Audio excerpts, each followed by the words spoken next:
Hello everyone, Xeno What If here. Bring in part 9 of What If the Transformers crash landed in Code Geass. Link in the description of the fanfiction of this What If. Listen here YouTube. I do not own anything and this is not a scam.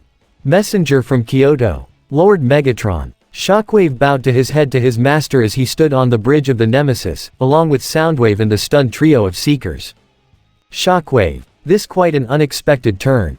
Megatron was quite surprised and excited to see his most prized scientist alive. I thought you had perished on Cybertron.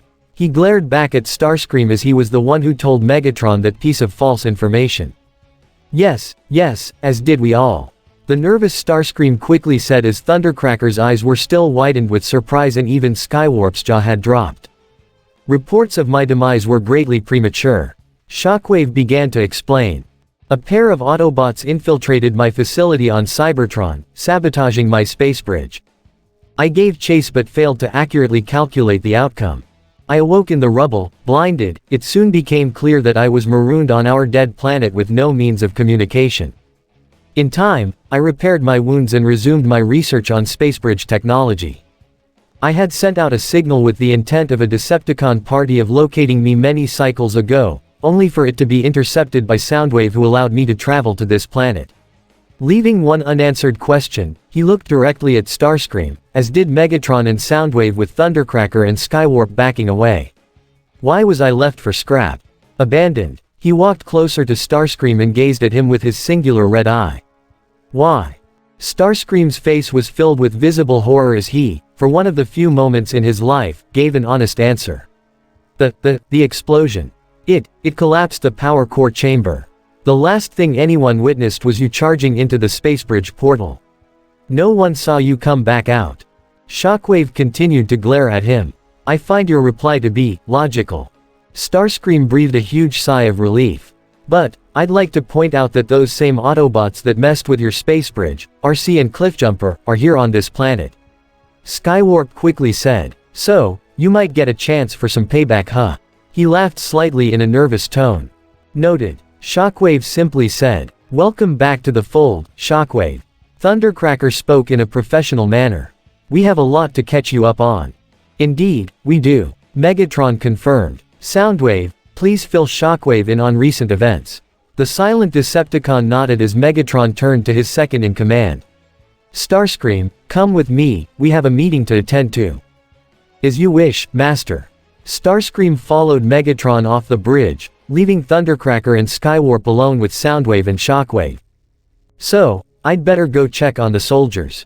Thundercracker voiced, wanting an excuse to get away from Shockwave. Yeah, I'll help you out with that. Skywarp said in agreement as the two hurried off the bridge, leaving the two emotionless Decepticons alone for Soundwave to fill Shockwave in what's been happening on Earth since the Decepticons' arrival. Area 11 Britannian Palace. Cornelia sat in a large meeting room alongside her knights. Guilford and Darlton, along with Euphemia, and several other bureaucrats. However, they were still waiting for the last attendants of their meeting to arrive. Most of the bureaucrats, as well as Euphemia, were slightly startled by the appearance of Laserbeak as the drone flew in from a skylight and hovered in the air on the other side of the room before shining two lights down to reveal three-dimensional holograms of Megatron and Starscream, both of them standing approximately 12 feet tall. Even though it was just a hologram, Euphemia could barely contain her own jitters as she glanced down at her personal computer that she brought into the meeting to avoid making eye contact with the Decepticon leader. Apologies for keeping you waiting, Viceroy Cornelia. Megatron said in a seemingly humble tone. Cornelia paid it no mind and nodded, allowing the meeting to begin. The Japan Liberation Front was nearly wiped out by your Narita operation, Viceroy. One bureaucrat began. Now we're hunting down the survivors one by one. Is that some kind of joke? Cornelia exclaimed. Do you have any idea how much of a disaster that was? We lost more than 90% of our forces in that assault. 92%, Viceroy. Starscream pointed out. It pays to be accurate. Cornelia ignored him and continued her rant. The purebloods are all but wiped out and we've lost more than half the Glaston Knight's entire ranks. Even 3 of its most elite pilots lost their lives. Euphemia glanced at Darlton, offering a sympathetic look as those elite pilots were his own adoptive sons, though the older soldier kept a stoic face for the meeting, his fists clenched with anger. Well, you see, the same politician tried to think of an excuse, but Guilford spoke up. The occupation government is responsible for this. They've done nothing about Area 11's subways and mining railways. In the ghettos, they falsify the registrations and property deeds, as the rebellion spreads unchallenged. The subway tunnels stretch over the whole country. We can't just fill them all in. We don't have the budget. The Autobots and terrorists are using them as their strike bases and escape routes. Guilford exclaimed. Incorrect. Megatron countered. The Autobots and their allies are in fact using a ground bridge as their means of transportation. A ground bridge? Darlton questioned. A portal system that enables them to travel anywhere on the planet. Megatron explained. Meaning, their base may not even be in this country. Cornelia scoffed. So, what you're saying is that they could be virtually anywhere on Earth. Indeed. Starscream nodded. Perhaps even in the homeland. Under Pendragon's basement perhaps. Impossible. The Emperor would surely have discovered them if that was the case. Guilford quickly exclaimed. Perhaps your precious Emperor isn't as strong or competent as you believe him to be. Starscream mused, resulting in glares from Cornelia and her soldiers. Enough. Megatron said calmly, glancing at Starscream. While the location of the enemy base remains a mystery, I believe the real reason the Autobots and the Black Knights have been as successful as they have is because Britannia has gravely underestimated them. The Britannian soldiers and politicians looked at Megatron as he continued. The Autobots are experienced soldiers, having done battle against my Decepticons for eons. Even Optimus defeated you in single combat, Cornelia. The Viceroy glared as Megatron continued. And as you view the population of this nation as mere 11s, you simply believe they aren't strong enough to challenge you while this has proven false. They've produced advanced nightmares of their own and have proven to be formidable warriors as well, not only rivaling but surpassing the skills of even your personal elite soldiers. He may have a point, Your Highness. Darlton voiced, causing Cornelia to look at him in surprise but still allowed her knight to speak. While most of the Black Knights had modified beret, there were two nightmares that we've never seen before, and their pilots are beyond skilled. I've seen one of them for myself. There is one other factor you need to take into account, my dear Britannians. Starscream began. The support our enemies have gained. While most of that stems from the 11 population, it would seem that even Britannians are voicing their support as well. That took all of them by surprise. What? Cornelia exclaimed, almost standing out of her seat. That makes no sense at all. Guilford stated. Why would subjects of the Empire support our enemies? I can think of two reasons. Starscream explained. The first, Clovis Little massacre in Shinjuku, as well as the purebloods taking full advantage of that. Apparently, some of your own subjects are sympathetic towards the 11s and don't like how they've been treated. The second reason is the hotel jacking. Zero and the Autobots were the ones to save those hostages, not you. That being said, it seems your own people are doubtful that you are capable of protecting them at all. So, what would you have us do then? Cornelia narrowed her eyes at the Decepticon First Lieutenant. Personally, if it were up to me, I'd exercise my authority and scorch the entire Area 11 population. Both 11s and Britannians, Starscream revealed.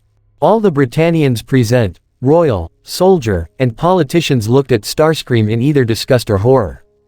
You, what? Euphemia muttered. Are you suggesting we massacre our own people? Cornelia almost screamed. Why not? Starscream shrugged. You had no qualms with attempting to massacre the people of Saitama to draw out Zero and the Autobots. And, let's be honest, if it weren't for little Yuffie here, you would have killed all those Britannian hostages. No, we would never. Guilford exclaimed. That's enough. Megatron barked, silencing all. This bickering is getting us nowhere.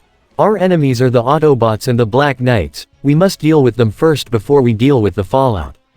Even though there was discourse among the two parties, all of them silently agreed with Megatron. Fighting amongst each other will only help their mutual enemy in the long run. Vice Minister Darlton spoke to one of the politicians. Internal Affairs has appointed a special group of 11s to self-govern this area, isn't that right? A group who are called the NAC. The politicians looked in surprise while Starscream rolled his eyes. You decimate against the 11s, yet you still manage to appoint some into governing this Britannian-occupied area. You do realize that you manage to give your enemies an advantage in doing so, you may as well be farming a rebellion that way. Apart from Starscream's tone, I actually agree. Darlton voiced. When we stormed Narita, we looked for evidence of the NAC's conspiracies, but it was buried in the landslide. Yet you are still suspicious of them. Megaron noted. Then simply remove them from the equation. Wait. The Vice Minister stood up. Please. These are just rumors. There's no evidence of that at all. If you suppress them, then the 11's economy will certainly collapse. That means no tax revenue to send to the homeland. Also, it's a prime directive that numbers should take care of their own kind. A directive that gives the numbers more room to rebel. Starscream points out, your empire is quite contradictory, it's no wonder so many have rebelled against you. Cornelia had enough of this. First the Decepticons save her and destroy her pride, now they're criticizing and insulting the Empire itself. Oh, well tell me then, Starscream. What have you and your superior Decepticons have done to find Prime and Zero? Starscream was about to retort, but Megatron spoke in a calmer tone. Unfortunately, due to their means of transportation, as well as their ability to mask their signals, we've yet to discover the location of their base. Optimus and Zero are far more competent than you give them credit for, which is why I am assuming command. Cornelia looked in shock as Megatron continued. As it stands, you are incapable of handling the Autobots or their Black Knight allies, and that is not an insult, but a fact. If it weren't for my intervention in Narita, you would undoubtedly be a prisoner of the enemy by now. And before you attempt to disagree with me on this, I already spoke with your father on the matter. That caught everyone's attention. Megatron spoke to the Emperor about this. Before anyone could say anything else, Laserbeak displayed a third hologram, replaying a recorded message of Charles Z. Britannia himself. Cornelia, as of this moment, I am assigning all military operations in Area 11 under Megatron's control. He has more experience than the Autobots, so it is the most logical choice.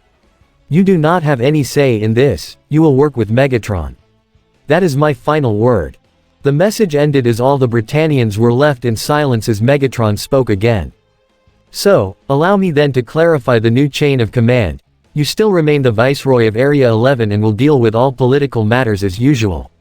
However, in terms of the military, especially when dealing with the Autobots and the Black Knights, I am in command. Simply put, you bear equal status to Starscream, your soldiers will still answer to you, but you now answer directly to me. Starscream didn't like the idea of being of equal ranking to a human but wasn't about to question Megatron and receive a beating from him. You can't be serious, Cornelia voiced, feeling as though she had been, for a lack of better term, demoted. I won't. Conflicting agendas will only result in chaos and failure. Megatron stated. You would be wise to remember that, Cornelia. You are under my command now, as such, you will follow my lead. Cornelia said nothing as she sat back down, her fists clenching in anger and frustration. Euphemia silently offered her sister a sympathetic look before taking a look at the report on her computer. Her eyes set upon the Lancelot as her own eyes silently wavered, thinking about Suzaku. 5 elderly Japanese men had gathered together in a darkened room, the only light being a single fireplace in the center of their circle as they spoke. So, the Britannian Viceroy has gone this far already. With the Liberation Front scattered, the last embers of Japan have died away. No, he may be on the run, but Toto is still strong. Still fighting. Even Kates is still alive. They can still rebuild. Even if they do, what can they do against these beings, these Decepticons? They're clearly a far graver threat than Britannia. I fear there may be no hope for our country. No, there is still a hope. A voice belonging to a young girl from behind a screen. This girl had long black hair and green eyes. The Black Knights and those Autobots. You've been infatuated with Zero since he rescued Suzaku Kururugi. We even sent him the Gurren Mk2 and the Gekka pre-production. They have used those nightmares with better results than we originally thought. And those Autobots have proven strong enough to make nightmares look like cheap toys. I heard even one bested Cornelia in single combat. Ashford Academy. Shirley hadn't been paying much attention to the lecture her teacher was giving her. As she pretended to read her textbook, she opened up a letter sent to her by her father, revealing a pair of tickets for an opera. "Thanks, Daddy," Shirley whispered to herself with a smile. But of course, since she had an extra ticket, she could also bring a friend with her. But who? She glanced to the spot where Lelouch would normally sit, only to find he wasn't there. In fact, neither was Colin. That caused an odd feeling to build up inside her chest. As the day continued and Shirley went through the rest of her classes, and her practice in the swim club, she couldn't get her mind off that odd feeling, even in the student council room. Millie noticed the odd expression on her friend's face. "Okay, what's got you so worried? Constipated? You're monthly." "That's not it," Shirley quickly said. "Ah, you're lonely because Lelouch is gone, aren't you?" Millie teased. Shirley was stunned, and while she didn't deny it, there was something else on her mind as well. "It's more like, Colin's absent the same day he is. Again." "Oh, so carefree," Millie said. "While the rest of the world's still grappling with giant living transforming robots, you still can't help but think about little things like this. Suzaku's been absent for 2 days because of all that too, and so has Rai." "I know that," Shirley exclaimed. "But Lulu and Colin gone on the same day together. That's serious." Millie giggled. "I envy you, Shirley, that's what I love about you." That particular choice of words got the attention of Nina, who had been silent as she typed away at her computer and glanced towards the pair of girls. "Don't make fun of me," Shirley exclaimed. "Then just tell him already." Millie stood up. 3 little words, "I like you." Shirley's cheeks turned red. "I couldn't. I just couldn't. I mean, what if? What if he rejects me? It could ruin our great friendship." Millie teased and laughed a bit. Shirley sunk a bit. "You don't have to laugh that hard, you know." Millie didn't intend to hurt Shirley's feelings a bit and offered the girl a sympathetic expression. "Sorry. But it's comfortable, you know. With everything that's been happening, with all of us here together, it's almost like everything in the world just doesn't matter when we're like this. But then again, anything can happen. For all we know, the whole world could undergo a drastic change any day and we'd never see it coming. We may not even go back to the way things were. You make it sound as though something awful is about to happen," Shirley said. "Oh, forget it, please don't take me too seriously." Millie tried to brush it off like it were some kind of joke. "If it's bothering you, why not just ask him the next chance you get?" She turned to the doorway as a certain someone walked in. "So how do you feel about it on your side?" Shirley looked in confusion, which turned into shock to see as Lelouch himself had entered the room. "Lulu, I thought you were absent. Nunnally had a little fever this morning, and Sayoko was busy, so I stayed home to help," Lelouch explained. "Oh really, you don't say," Shirley stuttered slightly, feeling a bit embarrassed about her fantastic thoughts of Lelouch and Colin doing some naughty things together. "So is Nunna feeling better now?" "A bit," Lelouch answered before turning to Millie. "Madam President, those papers." "Oh right. Make sure you organize them by year-end class, okay?" "Yeah, I will." Lelouch picked up the pile of papers, and accidentally Shirley's envelope as well. "You have a talent for ordering people around. And you're a great subordinate," Millie teased. "Subordinate," Lelouch thought to himself as he left the room. Like to see her take that attitude with Ratchet or Ironhide. After Lelouch was gone, Shirley flashed a glare in Millie's direction. "Ah, Madam President, you nearly gave me a heart attack doing that." She quickly noticed her envelope was missing. "Where's my tickets?" Her eyes widened realizing Lelouch accidentally took them and practically screamed as she ran out the door after Lelouch. "Lulu." Lelouch had gone outside and turned around to see Shirley running after him. "What is it?" Is my dad's letter mixed up with that paperwork?" Lelouch looked and saw the envelope he accidentally took. "Oh, sorry." He handed it back to her but saw an odd look on her face. "What's wrong?" He was right in front of her, and she did have an extra ticket, so there would be any time to ask him, now would be it. "Listen Lulu, my dad works a really long way from here. But he likes to send me stuff like this to keep my spirits up, you know." She took out a pair of tickets. "He even got me 2 tickets for an opera in a couple of days. I haven't really thought of anyone to ask to come with me, so I was just wondering." She handed Lelouch one of the tickets. "If you're not busy." Lelouch looked at the ticket for a moment. He wasn't doing anything in particular at that date. "Sure, why not? Wah, really? Surely could barely contain her excited smile. Yeah, I've been pretty busy lately, so this might be a nice break. Lelouch had an honest smile. So yeah, I'll come. Sounds like fun. Shirley looked like she was ready to squeal out of joy but kept her cool as to not embarrass herself. So, I'll see you then. Yeah, sure. Lelouch nodded as Shirley walked off. Looks like you got yourself a date. Lelouch turned towards the parking lot, towards Bumblebee's vehicle form. Though he couldn't see his face, the exiled prince probably guessed the Autobot scout was smirking underneath the hood. It's not a date, we're just going to the opera. Lelouch said as he walked towards the yellow Autobot in his vehicle mode. Sounds like a date to me, Bumblebee teased as Lelouch got in. Shut up. Lelouch grumbled as they drove off. Unbeknownst to them, they were being watched. A certain green-haired girl sitting in Lelouch's room and eating a pizza, having seen the exchange occur between Lelouch and Shirley. Cece had a curious look on her face, but quickly turned into annoyance. Stop being so suspicious, she said to a voice that only she could hear. That's hardly the case, to me he's nothing but a self-righteous jerk. Meanwhile Shirley had stopped as she stood behind the building and couldn't contain her excitement anymore. I did it. I actually asked him. And he said yes. She almost squealed. But, she shook her head. He's just coming with me to a little concert. So, it's no big thing, but still, it's a chance. She looked at her own ticket with a smile. Thank you, Daddy. She soon felt her own phone ring. As Shirley answered her phone, however, she failed to notice someone else was watching her from the rooftop. A man wearing a white jacket with silver white hair. He wore a visor over his eyes with a pair of headphones over his ears as he smiled sinisterly at not just Shirley, but the glance of the CC he saw in the window.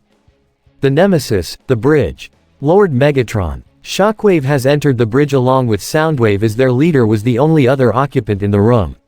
Soundwave has informed me of all that has transpired here on this planet, such as our control over the Britannian Empire, including Zero and the Black Knights, as well as Zero's true identity. I see. Megatron noticed, a bit surprised that Soundwave revealed Lelouch's identity to Shockwave, but then again, Shockwave's loyalty to Megatron was absolute, on par with even Soundwave's, so it made sense. And I must ask, what is the purpose of keeping his identity a secret? Shockwave asked. Surely, as the Black Knights are mostly consisting of 11s, they would logically abandon their leader as he is the prince of the same empire they despise so much. But we cannot say whether they know it or not. Megatron said. They may be aware and follow him willingly. And it is not just our dear Lelouch. Optimus himself has proven to be quite the charismatic leader, so I wouldn't be surprised if they are in the Black Knights out of respect for him. That being said, Shockwave, you are now the only other Decepticon aside from myself and Soundwave that know of this secret, and I would encourage you to keep it to yourself. This information could prove useful to us if we manipulate it the right way. Your reasoning is logical, Lord Megatron. Shockwave nodded. And I have new information of myself to give. Oh. Megatron was intrigued. Upon my arrival to Earth, Soundwave and I have discovered a small group of Earthlings attempting to flee the city of Narita. Shockwave began. They refer to themselves as Code R and have been studying something rather interesting. Soundwave extended his tentacles and attached them to the main console on the bridge. He then began to offload the information he previously downloaded into the Nemesis database. Soundwave was easily able to access their data from their primitive computers. Shockwave began to explain as Megatron saw all the information now under his control. Though their own technology is crude and primitive, what they were studying was something unexpected: immortality. That got Megatron's attention. Immortality. The screen shifted to reveal multiple pictures and videos of CC being experienced on by the research team. Apparently, this human female possesses an uncanny ability to heal from virtually any form of injury, including those that should be fatal.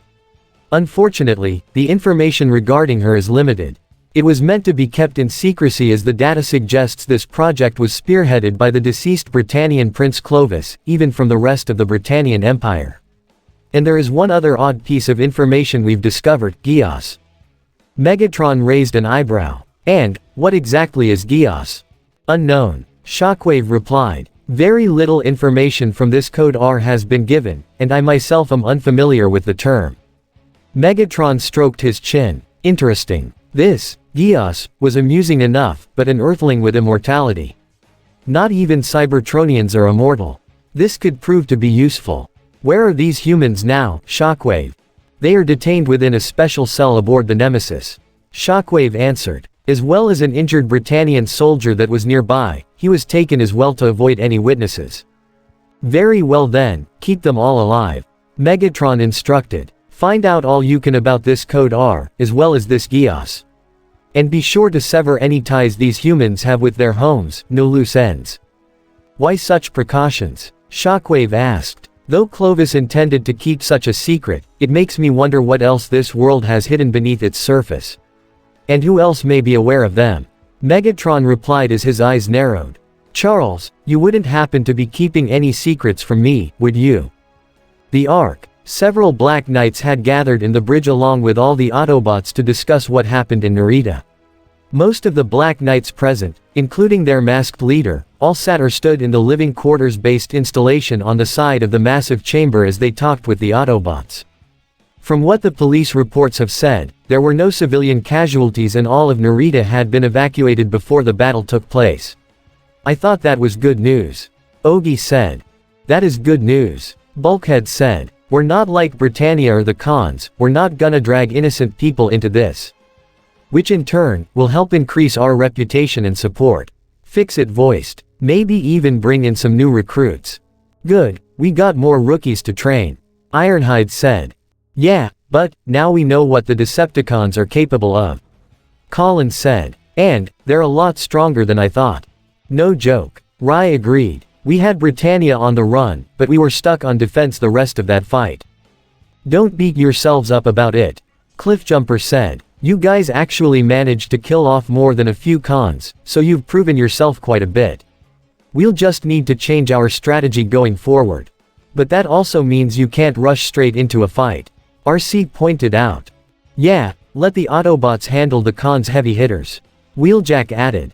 No argument here, Colin said. The Gurren and I barely stood a chance against Soundwave. I managed to poke out one of Breakdown's eyes.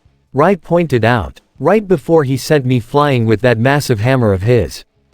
Breakdown's about as strong as me, and Soundwave is Megatron's right-hand bot. Bulkhead pointed out. Of course, you guys are gonna have trouble with them. Speaking of Megatron, I never expected him to be so strong. Ogi said, his eyes wavering having seen his battle with Optimus. I mean, I had an idea but, even Optimus couldn't. It was a tie. A tie. Tamaki exclaimed. The Big O's still standing, right? Bet he could wipe the smirk off Buckethead's face if he wanted. I wouldn't be so cocky, Tamaki, Bumblebee bleeped. Optimus and Megatron have been duking it out since the war began. Optimus won a few of them, Megatron won others, but in all honesty, those two are evenly matched. Most of the Black Knights looked in surprise. They had all seen Optimus in action before and could easily say he was an absolute force to be reckoned with. But hearing that Megatron could not only take him, but also beat him. Just thinking about that was almost terrifying. Megatron is indeed a formidable foe. Optimus began. A powerful warrior as well as a commanding leader and competent strategist. However, he is not invincible as he has suffered defeat before. But you are correct to exercise caution. While our modified nightmares have proven to be capable of defeating the Decepticons, I would advise against any confrontations with Megatron or even some of his top brass without an Autobot to aid you. Yeah, that's probably a good idea. Rai agreed. As they all talked, Zero remained silent though he had listened to every word. However, it wasn't just the strength of the Decepticons that was on his mind, he thought back to Shirley.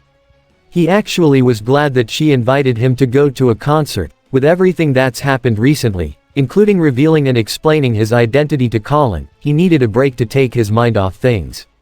He already told Optimus before everyone else arrived and even agreed it was for the best. Zero was taken out of his thoughts as Ogi handed him a letter. Oh Zero, this is for you. What's this? Zero took the letter. A love letter. Ogi answered. Lelouch smirked underneath his mask. I'm sorry Ogi, but I'm not really into men. Rai, Tamaki, Bulkhead, Cliffjumper, and a few other Black Knights burst out laughing while Colin, RC, and even Ironhide smirked slightly. And they say you got no sense of humor. Tamaki chuckled. You laugh too much, Ratchet commented, rather annoyed. Fix-It looked quite intrigued. Oh, I was not aware that human males could mate with each other. Oji's face turned red with embarrassment as he shook it away. That's not what I meant. It's actually a letter from Kyoto, they urgently request a meeting. In fact, it's for you to Optimus. He spoke to the Autobot leader. They want to meet with you and Zero. They praised us for how well we used the Gurren Mk2 in the Gekka pre-production, and seeing how you defeated Cornelia by yourself back in Saitama. They wish to speak with the group that has gained the most results. Optimus finished. This makes sense. Is this really necessary, however? Ratchet questioned. Necessary. It's Kyoto. Colin exclaimed. If they accept us, it means even more funding and support. Ogi said with an eager smile. It could solve our financial crisis. That got Zero's attention. Crisis? What crisis? Ogi was surprised to hear that Zero hadn't heard about this. There shouldn't be any trouble. Ratchet and I created the budget plan ourselves. Ironhide glanced at the wreckers, much to their confusion. Something up, old-timer? Wheeljack asked. Oh, not much, except I've seen you guys take some of our new recruits to monster truck rallies. The Autobot veteran said. Hey, I pay for that with my own money. Rai quickly exclaimed. Yeah, besides those are actually fun. Bulkhead added. Well, if it's not you guys, RC glanced at Tamaki. Hey, it's not my fault. We're turning into a big organization now. That means new expenses, you know. Tamaki argued. You mean like all those fancy restaurants you take all those new recruits?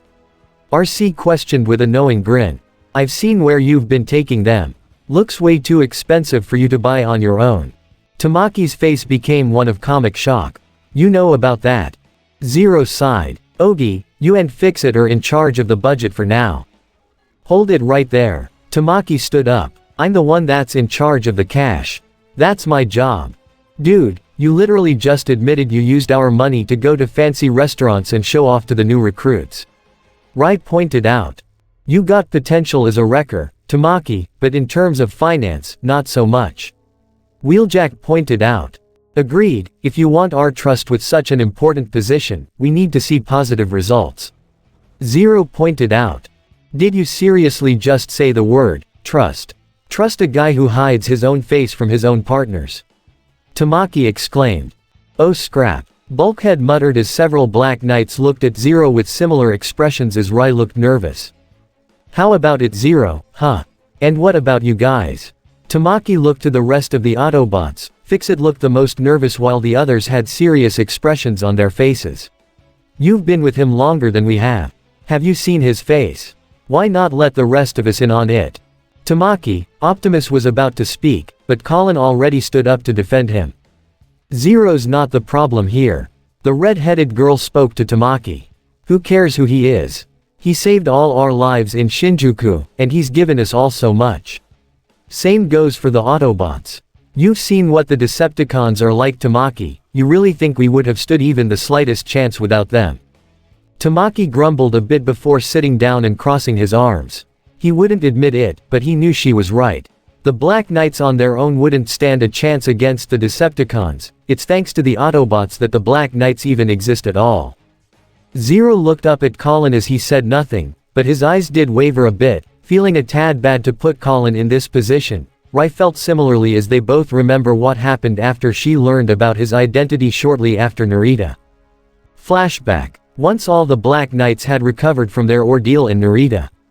Each of them returned home to get some rest and recover. Save for Colin, Rai, and their unmasked leader who stood in the bridge of the Ark. Alongside all 9 Autobots, and even CC. They told Colin everything.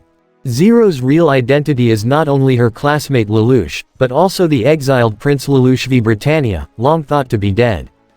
He also told her about Nunnally's status as the presumably deceased princess, and even the incident that cost her eyes and legs, and the life of their mother.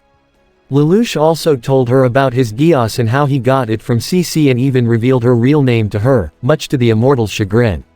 Once it was all done, everyone looked at Colin as she remained silent and held her head down. Hey, you still with us, Colin? Rai asked. Yeah, it's just a lot. The red-haired girl said, not quite knowing what to feel. However, she looked up to the Autobots. You guys all knew about this. Even you too. She asked specifically to RC and Cliffjumper in a tone that sounded like a mix between anger and hurt. The two Autobots exchanged looks of guilt. Sorry Colin, but we just had to be sure. Lelouch has got every reason to hate Britannia as much as you do, and given how we've seen some certain extremists handle Britannians, Cliffjumper winced slightly. But you guys know I'm not like that. Colin exclaimed. I'm not a goddamn terrorist. Colin, don't blame them, any of them. I asked them not to tell anyone my identity. Lelouch told her. I couldn't risk dragging Nunnally into any of this. I already lost my mother and the rest of my family couldn't care less. She was pretty much all I had left. Colin's look softened as she can at least understand what it's like to lose a loved one, a family member in particular. She glanced at Rai. When did you find out? By complete accident, believe it or not. Rai said. I was getting some milk late at night and he just walked in assuming I was asleep. Really? That's it? Colin asked in honest surprise. That's it, Rai confirmed. So, who else knows? Only those gathered here right now. Fix-It answered. Though, according to the Wrecker's report from Naratia, we may suspect that Kiyoshiro Toto may be aware as well.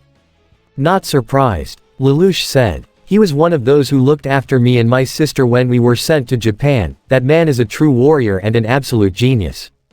Optimus Prime then spoke himself. Colin, I deeply apologize for our deception, but as said before, Lelouch's reason for standing against Britannia and the Decepticons is very real. Even you know, Wheeljack. The newest recruit to our little mix-matched army. Colin questioned to the White Wrecker, but Bulkhead spoke first. That one's on me. I told him. Lelouch didn't ask me to do it. Bulkhead quickly said. And to be fair, if he approached you guys on the street the way he first did before as Lelouch v Britannia, would you have willingly followed him the way you do now? Wheeljack asked. Colin didn't say anything at first, realizing that Lelouch hid his identity for a good reason. Honestly, if she had known the first time she'd met him, she'd probably stab him the first chance she'd get. It was for that same reason that she understood why the Autobots, even her partners RC and Cliffjumper, kept his identity a secret. Kid, we get how you feel. Ironhide began. When we first met the kid, we were skeptical for the same reason. But, he's proven himself, even with his Geass thing. He's got plenty of issues, but he's a decent human being. He ignored the look Lelouch gave him, but the exiled prince was a tad grateful that he's earned the respect of the Autobot veteran. So, your Geass lets you control people? She asked Lelouch directly. It only works on humans, not Cybertronians. Lelouch explained. I need direct eye contact for it to work and it can only work on an individual once. How do I know you're not using it on me right now? Colin asked skeptically. Because I already did. Lelouch answered, causing Colin to look in surprise. Remember back at Ashford when I told you not to tell anyone about Shinjuku? I'd used it on you previously because I needed to know if you were the same pilot in the Glasgow. That's all. You didn't enslave me or anything. Colin asked. No. I may be an exiled Britannian prince, but I'm not my father. I won't do anything like that to anyone. Lelouch confirmed. Colin had a serious expression on her face before a certain memory came up, causing her to look in confusion. Hold on, what about in the bathroom? You were right there when Zero called in. Glad to see you still alive, Q-1. The red-haired girl looked to Bumblebee in surprise as he replayed the message on his radio. The yellow Autobot simply shrugged. When you can't really talk, and not everyone understands bleep, you find other ways of communicating. Like I said before, I didn't want to drag my sister into any of this, Lelouch continued. I'm sorry I lied like that. Colin then glanced at CC. So, you're immortal. And you can grant superpowers to anyone. In order, yes, and I wouldn't necessarily call Geass a superpower. CC explained. Each one manifests differently depending on the person I form the contract with, based off their own personal desires. No one Geass is exactly the same. So, if you were to form a contract with me, you probably wouldn't have the same power Lelouch has. I see, Colin said. And there's still limited information on the power itself. Ratchet said. Given how little information a certain someone has relayed to us. He glanced at CC. If something crucially important were to come up, I will tell you. The Immortal said. Ratchet rolled his eyes along with Ironhide. That girl's a real mixed bag. The veteran Autobot commented. She always like this. Colin asked Rai. Oh yeah. The amnesiac nodded. Colin, I probably have no right to ask this of you, but please don't tell the others, not even Ogie. Lelouch told her. I'm not sure if they're ready, and I don't know if I am either. You're one of the few people I have chosen to trust with all of this because I've seen who you are through your actions. You are a strong, dependable, and capable warrior. And, much like myself, I think you understand how it feels when your world crumbles around you, and how hard it is to find people to trust. But I know I can trust you. I trust each and every one of the Autobots with my life and my sisters with this secret. I trust Rai with it, and now, I'm choosing to place that trust in you. But, if you can't and you don't feel like you can follow me anymore, I won't stop you from leaving, but I need you, we need you. Colin, please. Lelouch bowed his head to her, almost as if he were begging her, which in fact, he was. Colin had no idea how to respond to this. A Britannian, a child of the Emperor no less, is begging her, in 11, for help. She would never once think anything like this would even be possible, and yet, he still told her everything about himself and even admitted some of his own weaknesses. She happened to glance towards Rai, who had a similar look on his face, and even Fix-It offered one as he rolled up to Rai. Her gaze set upon all the Autobots. Though Ratchet had a neutral expression, the rest of them, even Optimus, had expressions silently telling them they needed her. She was one of their best pilots, their ace. Upon seeing the looks of her partners, Cliffjumper and RC, their looks silently told her that they were hopping beyond hope that she'd stay. She'd be lying to say she didn't develop a strong bond with them, a bond they both mutually felt towards her. So, with a deep sigh, Colin spoke. All right. Lelouch looked up to her. I won't tell anyone. You saved my life, many times. You even helped me, and my mom get out of that god-forsaken mansion. You, all of you, in fact. You brought me here, you made the Black Knights and gave me a purpose, a real reason to fight. I get why you had to hide your face, but, Britannian prince or not, you gave me a reason to hope. So please, don't make me lose that hope. Zero, Lelouch, whatever the hell you wanna call yourself, I'll follow you every step of the way, even through hell itself. Same goes with the rest of you. She glanced at all the Autobots as she smiled. Thank you for everything, I'll do everything in my power to repay you in any way I can. You have all chosen to trust me, well, I'm choosing to trust you. All the Autobots, even Ratchet, as well as Rai and even CC all smiled. We thank you, Colin. Optimus Prime nodded. Welcome to the Circle of Trust. Cliffjumper told her with a smirk. Lelouch got up and smiled honestly at Colin, only for it fade into a look of shock and pain as Colin suddenly punched him in the gut. That's for seeing me naked in the bathroom, you pervert. She stated with a smirk, glad she got that out of her system. Lelouch felt his knees and coughed up a storm as Rai, Fix-It, and Bumblebee looked in shock, while CC, RC, Bulkhead, Ironhide, Cliffjumper, and Wheeljack chuckled. Ratchet merely rolled his eyes once more as Optimus had something of a small nod in understanding. In retrospect, Lelouch, you kinda had that coming. RC commented. Yeah, I did. Lelouch coughed slightly as he chuckled himself. Nice hook. Wheeljack told the girl with a smirk. Thanks. Colin smirked back. End flashback. Once Lelouch and Rai returned to the clubhouse for the night, Lelouch took the moment to enter his sister's room to check in on her. Lelouch. Nunnally sat up from her bed. Looks like your fever's gone. He noticed as he walked in and stood right by his sister's bed. Maybe I was just a little moody. Nunnally said.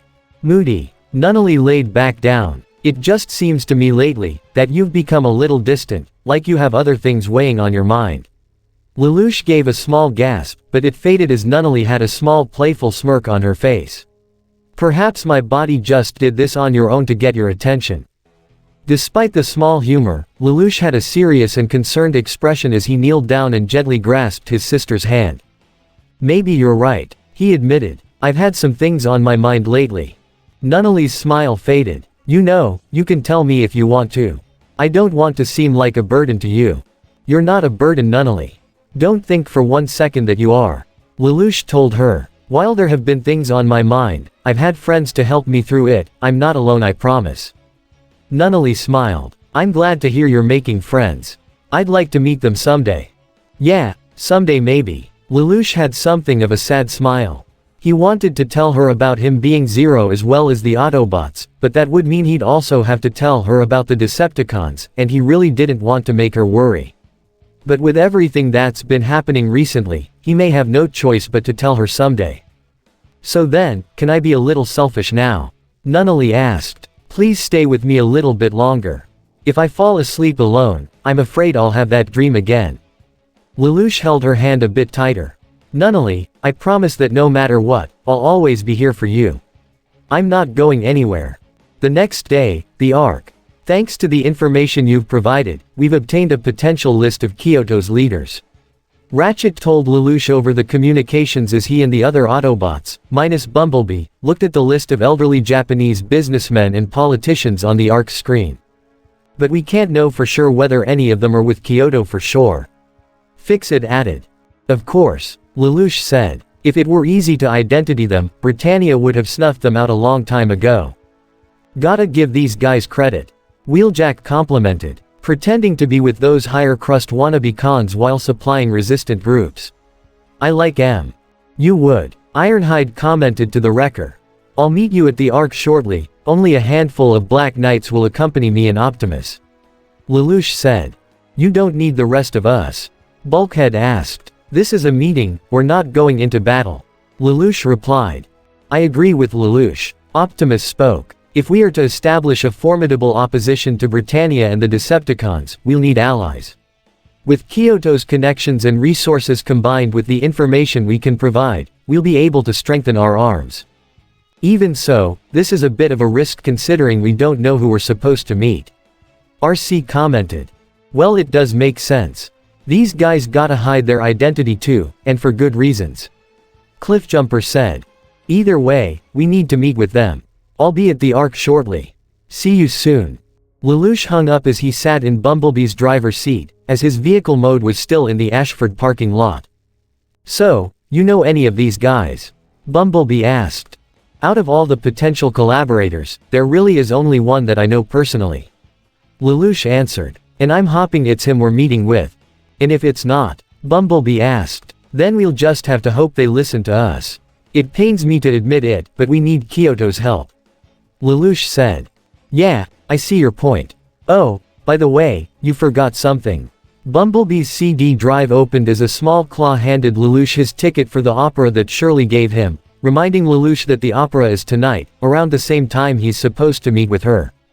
I didn't forget. Lelouch slightly scowled. I was going to call and cancel. You know that girl's gonna be disappointed. She seemed happy that you actually said yes, Bumblebee pointed out.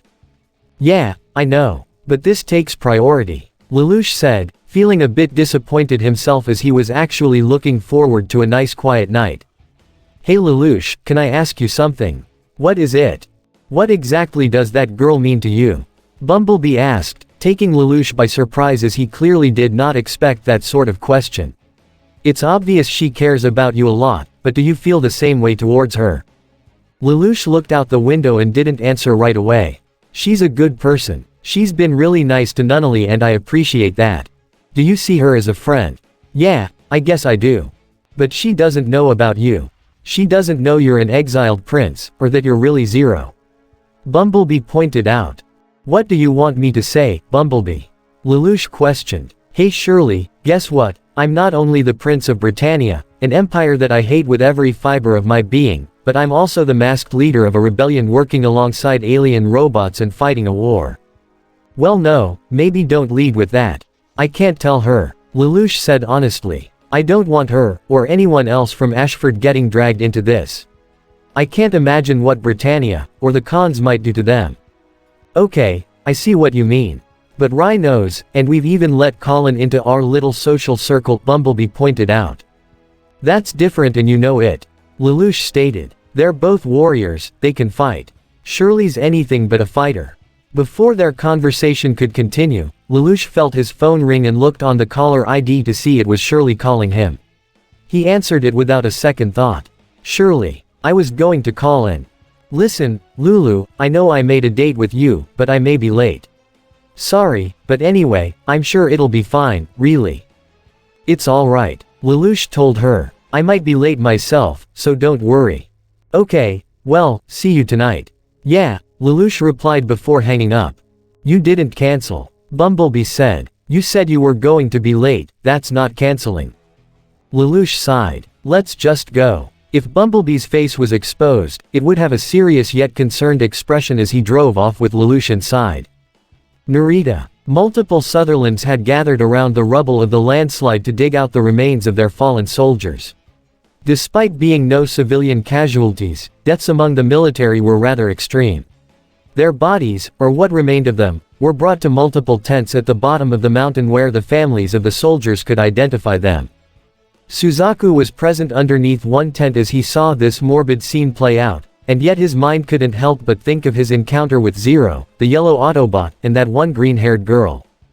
Was it really her? Did I really see her there? And then, a familiar and painful memory replayed in his mind, which he was quick to squash down as he poured some of his bottled water over his head. Just forget it, she doesn't show up in any of the data. Dug enough bodies up yet? Suzaku looked in surprise to see the vehicle mode of knockout as the door on the driver's side was opened, prompting Suzaku to step inside. The door closed as Suzaku could speak to the Decepticon in private without civilians noticing. What do you want, Knockout? To congratulate you. The red Decepticon answered. You actually helped put the Autobots in the defensive back in that battle despite your little episode near the end. Suzaku grimaced, as he knew what Knockout was referring to. But regardless, Megatron has recognized your talents and has made it official. The CD drive opened to reveal a small handheld object, which Suzaku took. It was a purple badge with the emblem of the Decepticons. You passed the test with flying colors and you're one of us now. The first ever human Decepticon, Suzaku Kururugi. So, let me be the first to officially welcome you to the winning team. Suzaku looked at the Decepticon insignia he held in his hand and wasn't quite sure what to feel about that. Don't get too excited on me. Knockout said sarcastically. Knockout, you've fought the Autobots before, right? Suzaku asked. Yeah, what of it? Well, what is it they're trying to do? Suzaku continued. And Zero and the Black Knights, what are they all trying to do? The bots say, freedom is the right of all sentient beings and the Black Knights are, knights for justice, whatever. Knockout answered. Justice and freedom. Suzaku angrily clenched his fists. That's what they call this. This is called war, kid. Knockout said. Like it or not, death is a consequence of war. Everybody on both sides kill, it's not just the bots and the BKs, your side kills too. I'm sure you must have killed before too, right? Suzaku's eyes widened in shock, instinctively thinking back to a memory he is trying so hard to forget, one he almost did succeed in forgetting until his encounter with that girl. Kid, let me give you the best advice I can give. Knockout said. Just do whatever the heck you want. That's one of the benefits about being a Decepticon, you can do whatever you want and get away with it. Anything you want, good or bad, name it. Whatever, I want. Suzaku muttered. I'm the wrong bot to talk about this sort of thing. You wanna get into all that philosophy stuff, talk to Dreadwing seeing how you're all buddy-buddy with him. Knockout said. Suzaku happened to glance out the side window and looked in surprise to see Shirley walking through the area as she and her mother were led by Valletta to a tent. Suzaku rubbed his eyes to make sure he wasn't seeing anything, but when he did, she was gone. He sighed. I'm gonna continue with recovery operations, he said as he got out of Knockout's vehicle mode. Go for it. Like I said, you can do whatever you want and get away with it. You're one of us now, Knockout said as he drove off. Meanwhile, Cecile was replacing the energy filler on the Lancelot when she looked upon both its shoulders to see the Decepticon emblem etched onto it. Knockout had already done that before the recovery operations in Narita began, and she couldn't help but feel rather uncomfortable about it. Cecile. She was slightly startled as Lloyd walked up to her with his casual smile. But she got right to business and began to tell him what she had learned. I checked the units, including the Glaston Knights and Purebloods, even Knockout provided me with some data on a few Viacon remains. And I was right, wasn't I? Lloyd asked. Yes, a radiant surge. Cecile confirmed. And from what witnesses have reported, 2 nightmares each have a radiant wave surger. And even the energy output seems to be different, unlike anything we've seen before. Rakshata. I never thought she would work with our enemies. Lloyd said. Guess the temptation to work with giant alien robots was too much for even her. It's not just the surgers, however. Cecile said. Some of the nightmares appear to have melted. The ammunition the Black Knights are using is completely different than anything we have. Well, seeing how Cybertronian metal skin basically makes nightmares look like tissue paper, it's no surprise the Black Knights have to make some upgrades to stay face against the cons. Lloyd surmised. The Black Knight pilots are extremely skilled, and we've seen how competent the Autobots are in combat. Cecile pointed out. Suzaku's mental state is so unstable now, if we have to face them again. Hold on, I can understand the Autobots, but you really don't think any of the Black Knight's units can actually beat my dear Lancelot? Lloyd questioned as Cecile seemed more concerned with Suzaku himself than the nightmare he was piloting. Meanwhile, Valletta had led Shirley and her mother into a tent where there were other bodies in bags that family members had to identify, but they didn't stop in there. There was a smaller tent inside that one that they were led to, with a table of belongings including a lab coat with a familiar name written on it. Valletta opened Shirley's phone to see her photo ID and name, but she caught a picture that fell out. Yes, the spelling of Finette matches this one. I'm afraid this is all we could recover. I'm sorry you had to find out like this. It's all right, Mrs. Finette muttered. However, Valletta's eyes slightly widened as she saw the picture of Lelouch that was in Shirley's phone. His face looked very familiar. Optimus, vehicle mode followed a black car through a tunnel. Inside Optimus' truck sat Zero, Ogi, Colin, Rai, and Tamaki. However, per the request of those they were meeting, Optimus had to darken his windows so the Black Knights couldn't see where they were going, and it annoyed Tamaki to no end. This is taking too long, when do we get there? Tamaki honked the horn on Optimus' steering wheel. Hey, where are we going? He tried to shout to the car they were following before honking 2 more times. Tamaki, is that really necessary? Optimus questioned. Come on big guy, can't you tell us where we're going? Tamaki asked the leader of the Autobots. I am unaware. Optimus answered. We've been traveling through this tunnel for quite some time. Geez, take a chill pill will ya? Rai told Tamaki. Yeah, you're embarrassing us. Colin agreed. Sorry if I'm more than a little impatient. Tamaki said in obvious sarcasm. You'll have to exercise patience, Tamaki. Zero told him. Kyoto have their reasons and we have to go along with it if we want their support. Suddenly, Optimus came to a halt as his vehicle mode began to ascend up some form of elevator fit for vehicles. The Black Knights could feel the change in their ride. Hey Optimus, what's going on? Ogi asked. We appear to be ascending some form of elevation. Optimus answered. We're going up. Colin voiced in confusion. These guys have an elevator. Rai voiced just as the elevation stopped. Optimus then followed the black car a little more before stopping. The driver got out of the car, revealing to be a man in a suit and sunglasses as he waved for Optimus to let his riders out. I believe we have arrived at our destination. Optimus said as the doors opened, allowing Zero and his 4 Black Knights to step out. Once they did, they saw a massive window and were beyond surprised at what they saw beyond it. Even Tamaki and Rai ran up to the window to get a closer look to make sure they weren't imagining things. What is this? Rai breathed. This is the Fuji Mines. Ogi voiced in utter awe as everyone saw Mount Fuji, as well as the large metal plating that appeared to cover at least 1/3 of it.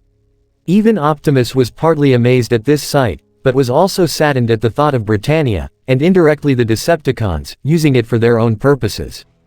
That is not possible, Tamaki exclaimed. There is no way we can be here. It has to be Mount Fuji. Colin exclaimed as well, even though she was stunned by everyone else. There's only one mountain like this. But I thought, Britannia controlled all the energon that comes in and out of this place. Rai stuttered. You know what they do to intruders here. Execute them, Tamaki stated. Their power reaches all the way out to here. The Kyoto group is amazing, Ogi breathed. It's repulsive. The lights suddenly dimmed, and the windows went dark as all eyes set upon 2 veiled seats. On the right sat an elderly man with a cane, while the one on the left sat a young girl, with guards on either side. Lelouch's eyes widened underneath the mask. Though he recognized the voice of the man and was glad to be meeting with him, he was surprised to see the girl as he recognized her as well, despite not seeing her face. She was so young, it was hard to believe she's really ahead of Kyoto. But this was something that can actually be helpful to him and his allies. Mount Fuji, a sacred mountain once known for its clear water and quiet beauty, now it has bent the empire's will. A place of hideous violation, a reflection of what Japan has become. It pains me so. The young girl then spoke in a calm yet authoritative tone. Can I assume this truck you traveled in is one of the Autobots? The truck then transformed to reveal Optimus Prime. The guards instinctively stepped back as being in the presence of this particular being was intimidating enough. My name is Optimus Prime, I lead the Autobots, and I work alongside Zero who leads the Black Knights as well. A pleasure to meet you, Optimus Prime. The man spoke. It's an honor to meet the one who dealt the supposed goddess of victory's first defeat, and who saved the Japan Liberation Front from total annihilation. You and Zero must please forgive us for not showing our faces. The girl said. For one of you is hiding your face as well. Indeed, we cannot accept this. The man continued. If you wish for our trust, we must know who you are, therefore, you will show us your face. Once he said that, 4 berets rolled out from the shadows and pointed their guns specifically at Optimus, who continued to remain calm, though the 4 Black Knights were more than a little surprised by this sudden show of force. Whoa, hold on, we're not your enemies, Rai stated as he, Ogi, and Tamaki threw up their hands to show they mean no harm. Please wait. Colin stood protectively in front of Zero.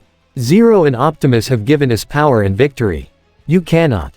Colin, it's okay. Zero put a hand on her shoulder. But, she tried to protest. I said it's fine. Zero insisted, causing her to reluctantly stand aside.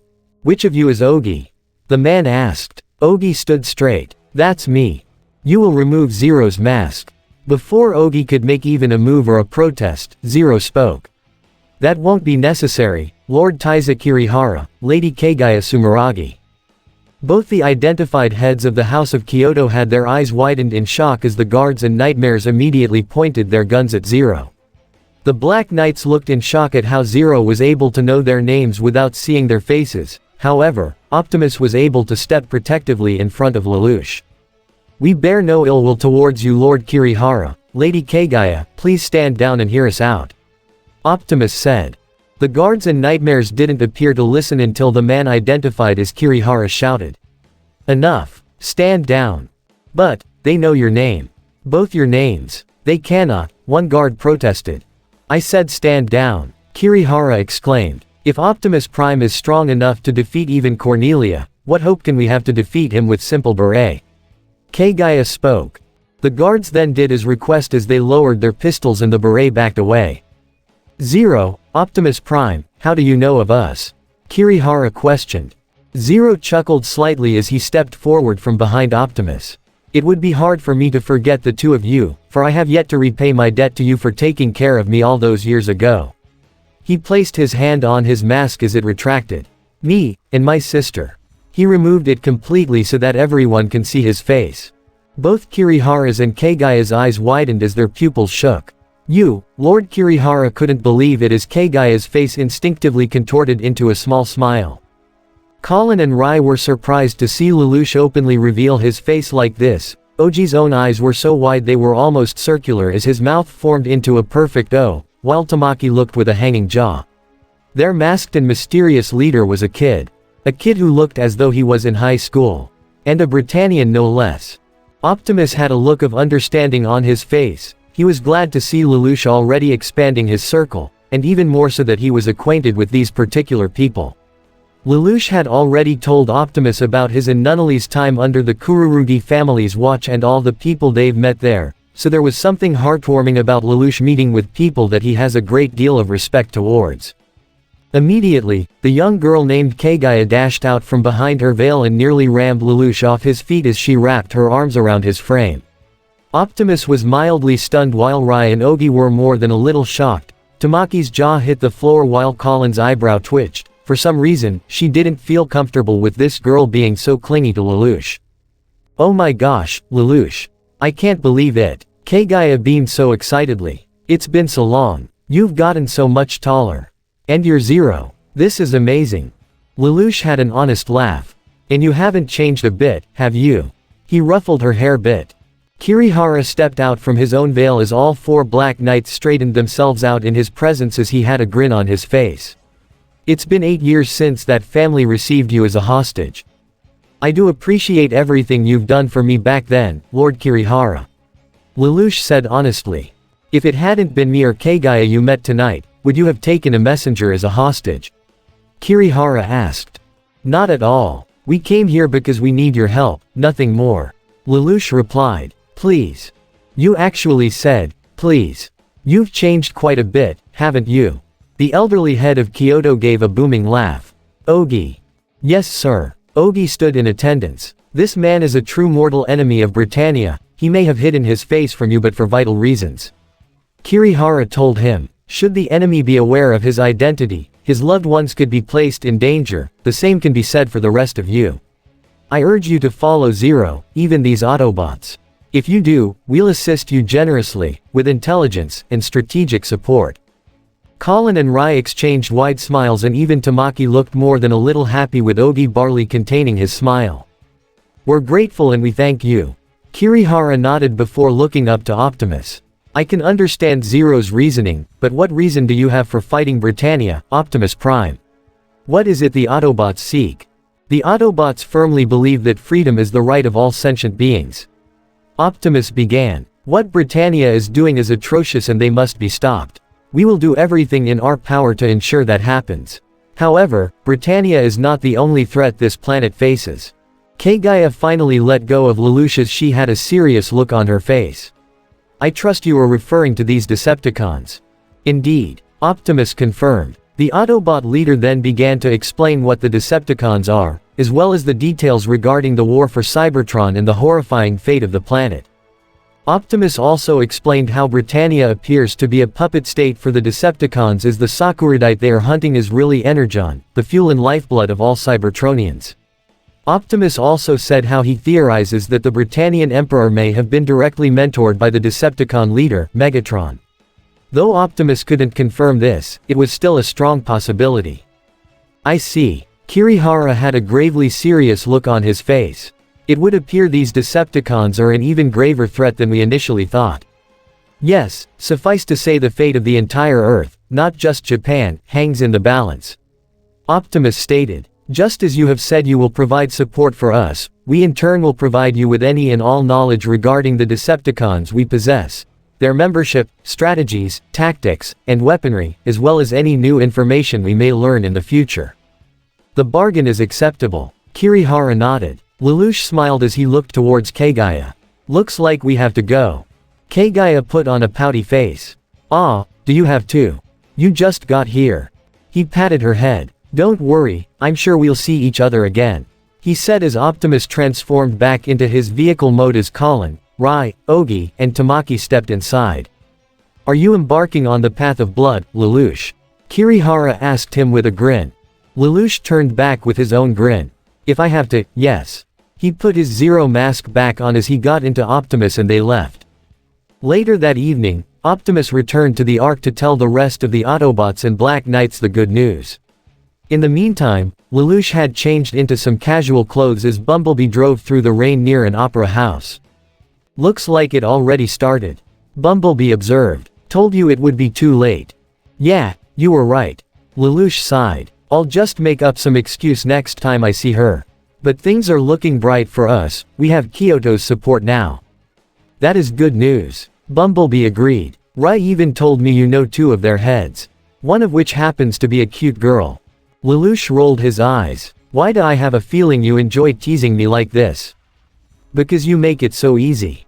Bumblebee replied before his vehicle mode came to a stop. Ah, Lelouch.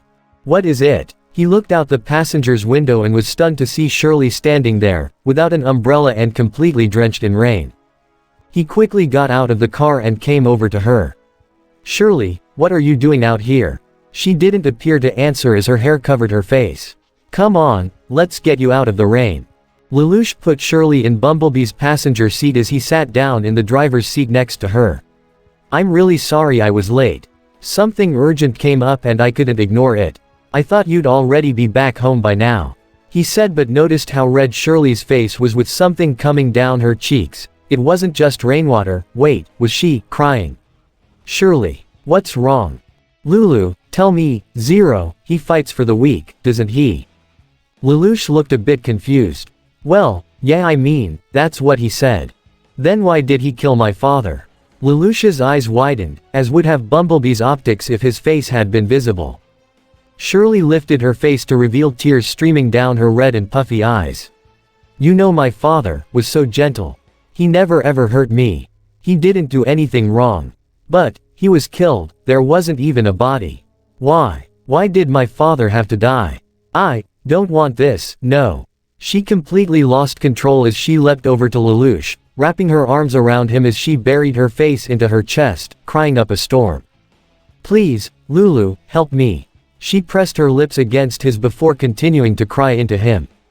While Lelouch instinctively wrapped his arms around her to comfort her, he couldn't help but feel as though a knife just pierced his spirit. Even Bumblebee, if one could look outside, one could see rainwater dripping down from his headlights, almost like tears in rain. What is justice? To say the mood was depressing would be an understatement. Though that is one would expect from a funeral as an empty coffin was being buried at the headstone of one Joseph Finette. Many people had gathered, not just Shirley and her mother, but several friends of the family, including the Ashford Student Council who hung in the back. He was a pure soul. The priest began, who always looked to God in his life, and a friend to us all. To his wife, he was a devoted husband. To his child, a loving father. A single tear fell from Shirley's eyes. Daddy, may he rest in peace, forever cradled in the bosom of our Lord. The priest made his final remarks as the empty coffin was soon buried, during which, a certain memory of Shirley's childhood came to mind. Flashback. Guess what, Papa? Someday when I grow up, I'm gonna be your wife. A 5-year-old Shirley told her father. Oh, that's very sweet of you, honey. Joseph said to his daughter as he kneeled to her level. But your teacher told you, didn't she? Huh, someday, you'll meet the man you really love. More than I do you. Shirley didn't quite understand. It's hard to explain. Well, if you truly love that person, and he cares for you just as much, it would make me the happiest father on earth. End flashback. Everyone began to disperse, as even Shirley's sobbing mother was helped away.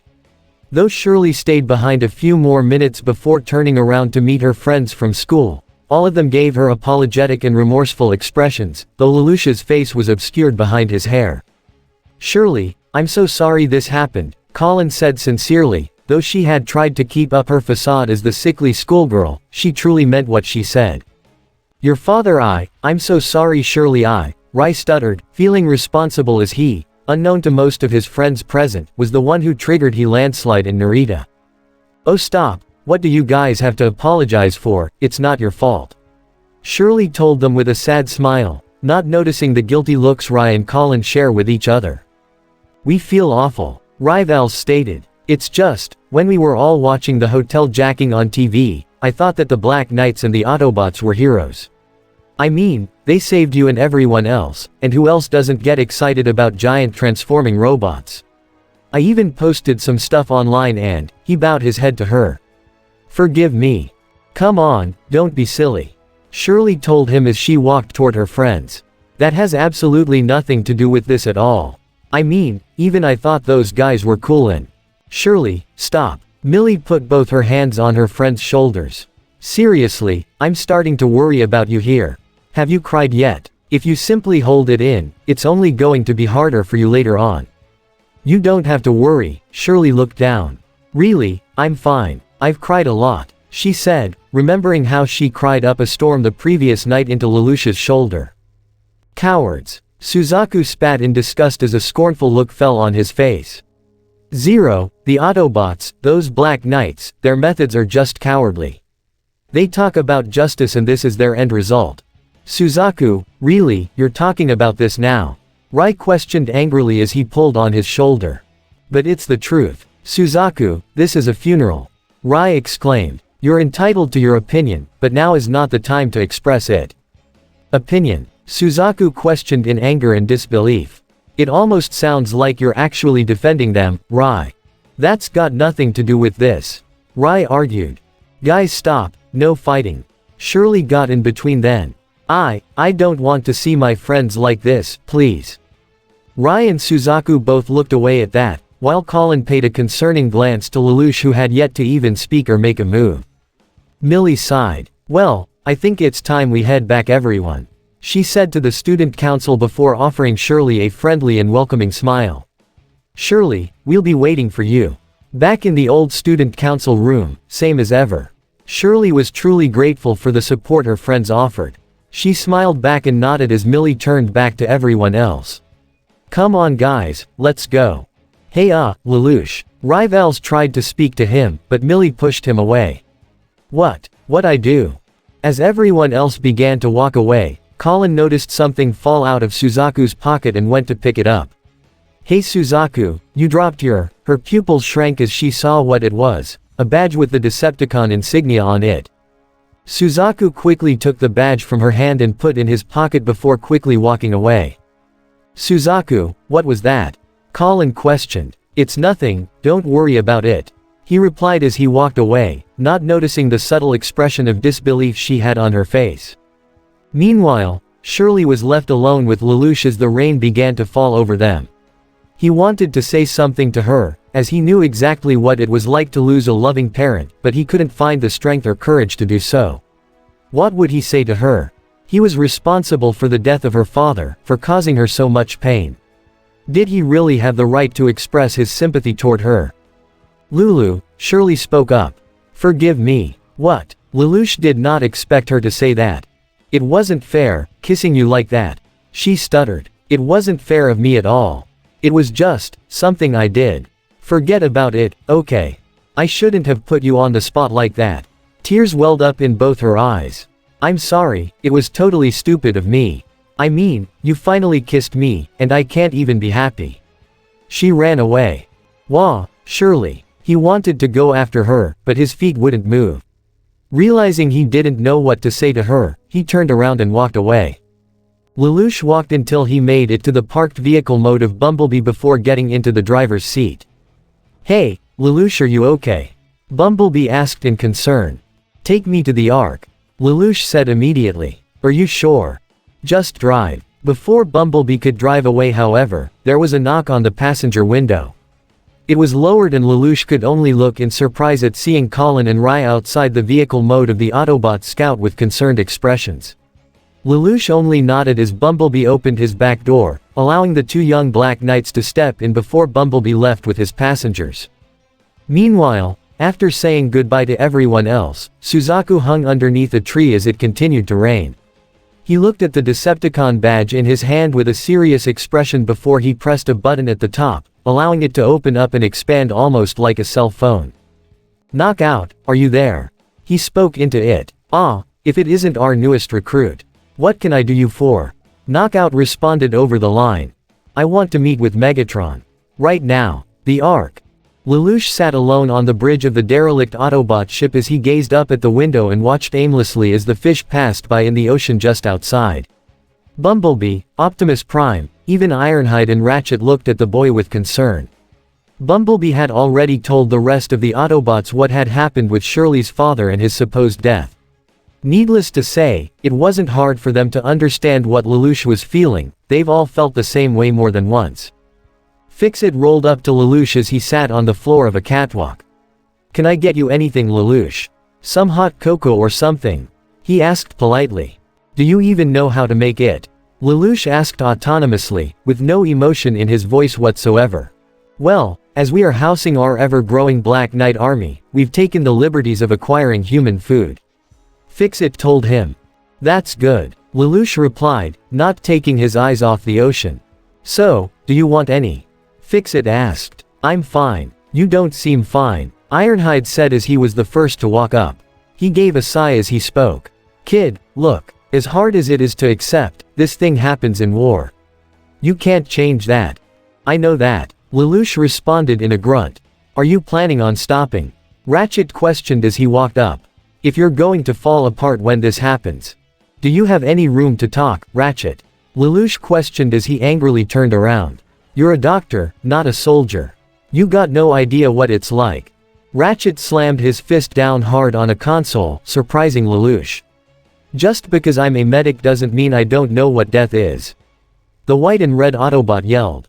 I've had more than my fair share of patients die on my operating table. And I've been on the battlefield too, and I've seen fresh carnage with my own optics. I couldn't even repair Bumblebee's voice box. Lelouch looked in honest surprise as he glanced at Bumblebee himself, who gave a nod in confirmation as Lelouch instantly regretted what he said. It is the external wounds which heal the quickest, Optimus said as he walked up as well, closer to Lelouch than any other Autobot at the moment. I'm not the one who needs healing though. Lelouch hung his head down briefly before he glanced up to the Autobot leader. Optimus, has this ever happened to you? Were you ever responsible for hurting someone you care about? Optimus had a sympathetic yet serious expression as he gave his answer. Yes, it has. Lelouch looked at Optimus in surprise as he continued. I have commanded many battles in Cybertron, and in nearly every one, I have had comrades meet the end of their lives. Autobots who were particularly close to them, those who fought with them as brothers and sisters in arms, seemed hurt the most. Even I have lost those I have cared about. However, that is all the more reason for us to stand and continue. Oftentimes, people need a symbol, something to ignite a spark of hope in the hearts of those who lost it. Spark of hope. Lelouch looked down in remorse again. Yet I'm the one who caused my friend pain. Wisdom cannot be granted Lelouch, it must be earned. Sometimes, at a cost. Optimus told him. Lelouch, ask yourself something.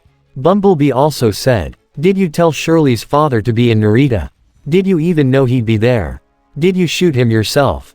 No, Lelouch muttered. But, we evacuated the city. There shouldn't have been any civilian casualties. Even the police reports. Kid, one of the hardest things we must accept in life, is that there are things that always remain outside our control. Ironhide told him. It's easy not to think about that when you're playing a game of chess, but, I'm sure you already know that this isn't a game. I know, Lelouch said. So, what are you going to do? Fix-It asked. Lelouch sighed. I'm still Zero. I have every intention of continuing this, that will never change. He stood up. But, what about? Do you care about her? Bumblebee asked. Of course, I do. Lelouch said honestly. Then be there for her, Bumblebee told him. Help her. How can I when I'm the one who hurt her? Lelouch questioned. Zero is the one who hurt her. Bumblebee said. But, Lelouch is still her friend, a friend who understands the kind of pain she's going through. So, be a friend to her, I'm sure she needs that right now. Lelouch was surprised at first, but he seemed to understand that. He may not have any romantic feelings toward Shirley, but he still cared about her a great deal. The best he could do was to give her support as Lelouch Lamperouge, maybe it could help to keep her away from all this war and bloodshed. He looked to the Autobots with a grateful smile. Thank you. And Ratchet, I'm sorry for what I said earlier. It's fine, don't worry about it. Ratchet waved off. Meanwhile, Rai was having a similar discussion with Bulkhead and Wheeljack in a wrecked hangar of the Ark that housed Wheeljack's ship, the Jackhammer. Rai had told them what had happened with Shirley's father, but Bulkhead already knew from Bumblebee and he told Wheeljack himself. You doing okay, kid? Wheeljack asked. No, not really. Rai voiced as he sat on a pile of boxes to be on equal height with the two bots. I'm the one who started that whole landslide, remember? Shirley's father. She lost her dad because of me. Tears were almost gathering in his eyes. Kid, no, don't do that to yourself. Wheeljack told him. If anyone's to blame, it's me. That whole landslide was my idea. Collateral damage. Rai muttered. I mean, I always knew something like that would happen with us, but you just never expected it would happen with a friend. Bulkhead asked as Rai could only look down with a nod. Look, Rai, these things, they just happen. There's usually no ulterior motive or anything like that, it just happens. And there really isn't a whole lot we can do about it. Has it ever happened to you guys? Rai asked. Yeah, it has. Wheeljack nodded. There's a price to pay for being a wrecker. We might be able to duke it out with the toughest cons out there, but we can't win 'em all. Roadbuster, Pyro, Impactor, Rotorstorm, I can name 'em all. Bulkhead commented. Wreckers or Autobots, there just aren't that many of us left. You should have heard what Suzaku said about us though. Rai told them. Called us cowards, like we're Decepticons. But we're not. Wheeljack exclaimed. We're not the ones who kill and destroy innocent people for fun. We don't destroy planets. You ask me, this Suzaku guy has a real self-righteous complex. But he's a good guy though, he's my friend. Rai said. I didn't like the way he talked about you guys. Not everyone has to like us. Bulkhead commented. We got an army of cons who hates us.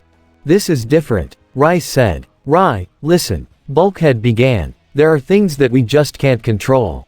That's just how things are, and we can't change that. But what we can do, is protect and save all the people that we can. That's the difference between us and the cons, protection. They couldn't care less about all the people who get hurt, but we do. Even if we can't save everyone, we don't stop trying. Rai had a small smile. That's right, he thought to himself. We protect everyone we can. I couldn't help your father, surely. But I will protect you, that's a promise. He glanced at the two wreckers. Thanks guys. Don't mention it. Wheeljack gave a finger salute. Colin meanwhile, sat alone in the open cockpit of her Gurren as she looked at the photograph of herself, Ogi, and her deceased brother. She could understand Shirley's pain all too well, as she herself still hurt from the loss of Naoto. But the fact that she may have been responsible for that pain, it made her wonder if she was in the right. Colin. She looked in surprise to see RC and Cliffjumper walking toward her. How are you doing? The blue Autobot asked. Not sure. Colin replied. We heard about Shirley's dad from Bumblebee. Cliffjumper said. Colin looked at the picture again. I know I said, I hate Britannia. And, what they're doing is wrong but. Shirley's not like that, is she? RC guessed. No. Colin muttered. No one from the student council is. They seem like good people, heck, one of our leaders is a Britannian prince for crying out loud. I'm not too closed-minded to think all Britannians are bad. And that's what separates you from those who are real terrorists. Cliffjumper told her. You know the difference between right and wrong. Even after all the crap Britannia put you through, you haven't lost sight of yourself. Colin however didn't seem to smile. I knew from the beginning we'd be killing. I've even killed plenty long before I met you guys. But, I kept telling myself, it was for the right cause, that our goal is justice. The only reason I kept fighting was because I felt it was the right thing to do, so I could live with the killing. But now, tell me, is this real? She looked up to the two Autobots with an emotional expression. Is what we're doing really going to change the world for the better? It will, RC said. Because if we stop, all those who died will have died in vain. We're facing an enemy that is beyond ruthless, not just Britannia, but the Decepticons. And I can personally guarantee, they are not going to show any sympathy, considering Megatron had no qualms with destroying Cybertron. Colin looked in surprise at that statement. What? Megatron poisoned Cybertron's core, Cliffjumper said. He felt he could control it, but all he did was doom our home. Now thanks to him, Cybertron is basically a graveyard, and he doesn't even seem sorry for it. You think someone who's alright with destroying his own planet is going to have any regrets for what he does to Earth? To say Colin was surprised was an understatement. She knew the Decepticons were bad, she even believed they were evil if the likes of Arachnid were any indication. But to hear that someone would willing destroy their own home and even be willing to repeat the process to other planets was beyond bone-chilling. Not even Britannia would stoop that low. That's why we have to fight. RC said. To make sure what happened to Cybertron doesn't happen again. And yes, people are going to get hurt, even those we don't want to. We got no control over that, but what's important is that we learn from it, and even pay our respects, otherwise we're no different from Britannia or the cons. But Colin, if you really want to turn back, we won't stop you. The red-haired girl looked at the two Autobots in sympathy and realization. She hadn't fully understood till now that they know exactly what they were talking about, not just them, but all the other bots she worked alongside. They went through the same kind of hell she did, if not more. The Decepticons and Britannia aren't going to stop, the only way to beat them is to fight them, and that's exactly what she was going to do. I've already made my choice. Colin stood up in her cockpit. I'll follow you guys to the very end. I think you mean, ride with us to the very end. Cliffjumper said with a smirk. We're your partners, not your superiors. Right. Colin smiled as she offered her fist up for a fist bump, which both the smiling Cliffjumper and RC returned with their own metallic fists. The Nemesis, the bridge. Megatron had walked onto the command deck of his personal warship with the human Suzaku walking beside him. He had arrived there via one of Soundwave's spacebridge portals after he contacted Knockout after the funeral. He followed the Decepticon leader as he looked around the interior of the warship with interest, honestly feeling like a mouse walking into the lion's den, given how small he was compared to everything around him, even some of the Viacons at their stations. I must say Suzaku, I was surprised to hear you wanting to meet with me. Megatron told him, but I am glad that you did. You should feel honored, the first human to ever step foot inside the Decepticon warship. Where exactly is this ship located? Suzaku asked. It lies on the surface of your moon. Megatron answered as the main screen on the bridge turned into a window to show the surface of Earth's moon just outside. The moon, Suzaku stuttered. I don't believe it. Must be a sight to behold, given how your planet hasn't invented interstellar travel. Megatron mused. But if we're on the moon, how am I able to breathe? Suzaku gripped his throat. We were able to repair our vessel's life support systems to allow oxygen to flow through this ship. Megatron answered. However, that is among the few repairs we have achieved given our ship was damaged during the exodus from our home world. Exodus, Suzaku muttered. He remembered when he was rescued by Optimus and Zero from the trial of the purebloods and they told him about their home being destroyed, but he honestly found it difficult to believe. How can a whole planet be destroyed? I trust you find it hard to accept the concept of a planet being destroyed.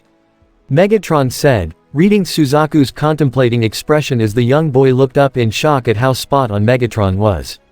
Well, I assure you Suzaku, such a concept is very possible, and very real.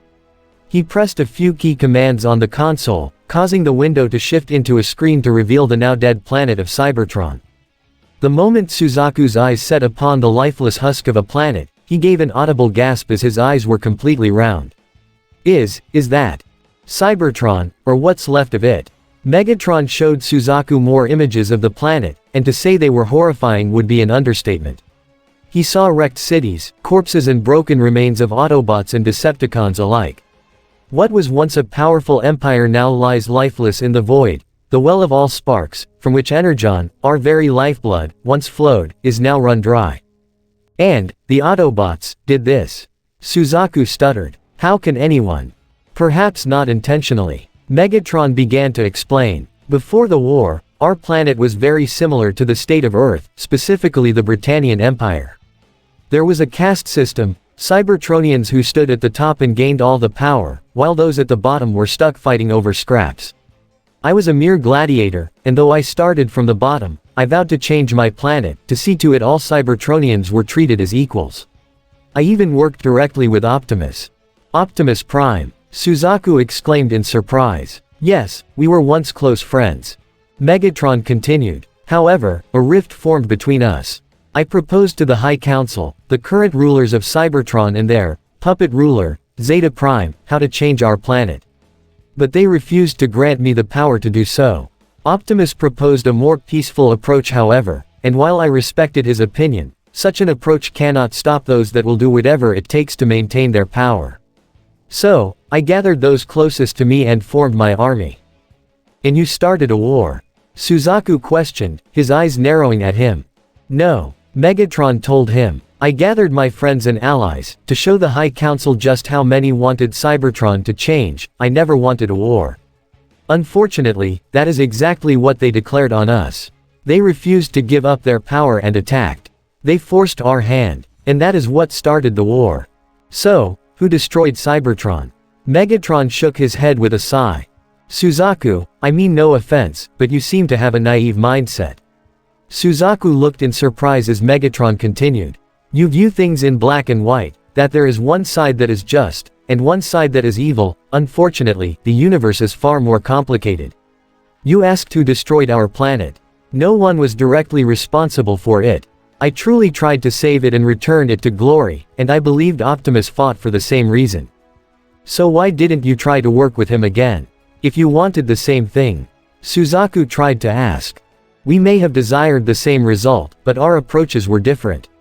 Megatron explained. I tried indeed to reach out to him and repair the rift in our friendship, but he refused. He viewed me as his enemy and so we became as such. The Autobots saw as monsters, even called us Decepticons, to demonize us, but instead, we choose to wear it as a badge of honor, for if telling the truth is deception, then we are gladly guilty. Suzaku didn't respond as he just looked at Megatron with a serious expression. Is that why you're here? To fight the Autobots? That is part of the reason, yes. Megatron told him. However, my main drive, the drive of all my friends and comrades is to protect this planet. When I first arrived, I saw how similar Britannia was to how the High Council's approach on Cybertron. I fear that if no one intervenes, Earth may suffer the same tragic fate as Cybertron. That can't happen. It won't, Suzaku exclaimed. I won't let it. And how do you plan to accomplish this, Suzaku? Megatron asked. You desire to change Britannia from within, but do you have a plan on how to do that? No, I don't but if I stop trying, then it's all for nothing. Your resolve is ironclad, young Kururugi. Megatron told him. However, if you do not have a plan or a means to accomplish your goals, then your ideal will remain just that, an ideal. And ideals can only get you so far. Suzaku grimaced and looked away. But, I can help you. Megatron said, getting his attention. You joined the military to change Britannia, however, I fear that those in power will do everything they can to prevent you from making a difference. Those with power often do not want to let it go. But, once the Autobots and Black Knights have been defeated, my Decepticons and I can use our advances to stabilize Britannia, and show them an alternative course to their destructive quest for power. How would you do that though? Suzaku asked. The Emperor has already granted me control of all military operations within Area 11. Megatron explained, surprising Suzaku with that statement. Viceroy Cornelia herself answers directly to me now, and she may answer to you as well. That last statement completely caught Suzaku off guard. A member of the Britannian royal family, answering to him. I will show Britannia just what the Decepticons are capable of, and the harmony that we can bring to this divided world. Megatron continued. Once we defeat their greatest enemies, they'll follow us as their heroes. And, if you were to be by my side Suzaku, you will have the power you need to change Britannia. As they are now, they're perfectly content with you maintaining a low-ranking position, or even sending you on a suicide mission. But as one of my soldiers, you'll have the opportunity to not just serve Britannia, but to lead it. And together, we can show the world the peaceful future that it is capable of having. Suzaku took out the Decepticon badge once more and looked at it. Megatron was offering him a position that would enable him to change Britannia. The truth is, he was aware that Britannia put him in a position where he'd likely die, and he was acceptant of that. But, he has seen what the Decepticons were capable of and they easily made Britannia look weak by comparison, and if they could resolve all the war and destruction on Earth and show everyone that there could be peace, then maybe it would be worth it. But a future won't be possible with someone like Zero or even the Autobots constantly fighting. So, he clenched the badge in his hand and told Megatron his choice. I accept. Suzaku told him. Megatron, please accept me as one of your own. I'll do everything in my power to stop the Black Knights and the Autobots and save this world. I won't let this planet die like Cybertron. I swear to you with every fiber of my being. Megatron smiled and nodded. Thank you, Suzaku. Welcome to the fold. Suzaku then made his way off the bridge to head back to Earth, leaving Megatron alone to smile evilly. Suzaku was now one of his soldiers. He had incredible skill to rival the Autobots, and if manipulated the right way, could become a true harbinger of death and destruction. Earth, the next day Ashford Academy. Classes went along pretty normally, though Millie had given the rest of the student council the day off, mostly for Shirley's sake, and nobody was going to complain. Shirley had just walked outside the main school's building when she heard someone call her. Hey, Shirley. She turned around in surprise to see Lelouch standing there. Lulu. Can we talk? He asked. Shirley was a bit surprised with that request but didn't see anything wrong with it. Sure. Lelouch had led her around the corner of the building where they can speak in private. So, what did you want to talk about? If it's about that kiss. No, it's not that. Lelouch told her. I just never got to the chance to tell you how sorry I am for your loss.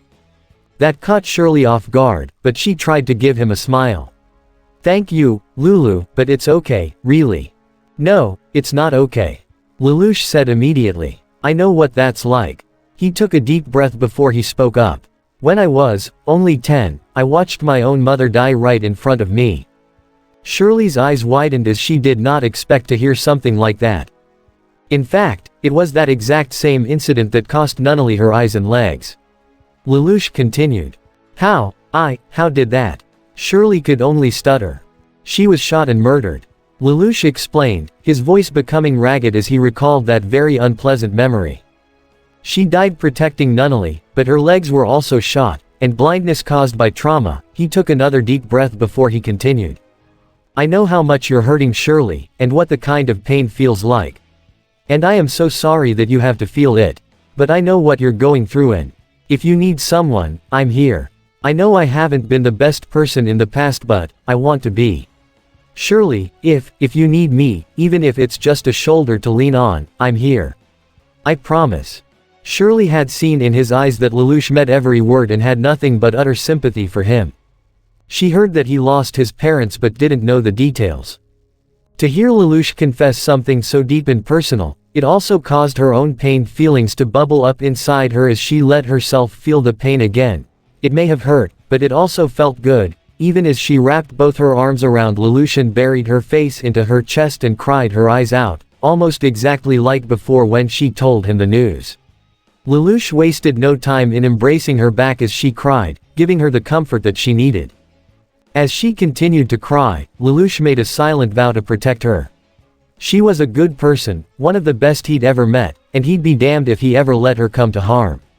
He did indeed hurt her, but that only strengthened her resolve to keep her from being hurt again. I will protect you, Shirley. I promise. After parting ways with Lelouch, Shirley was about to walk off campus. It felt a little good to get some of that pain off her chest, as well as letting go of that kiss she forced on him a couple days ago.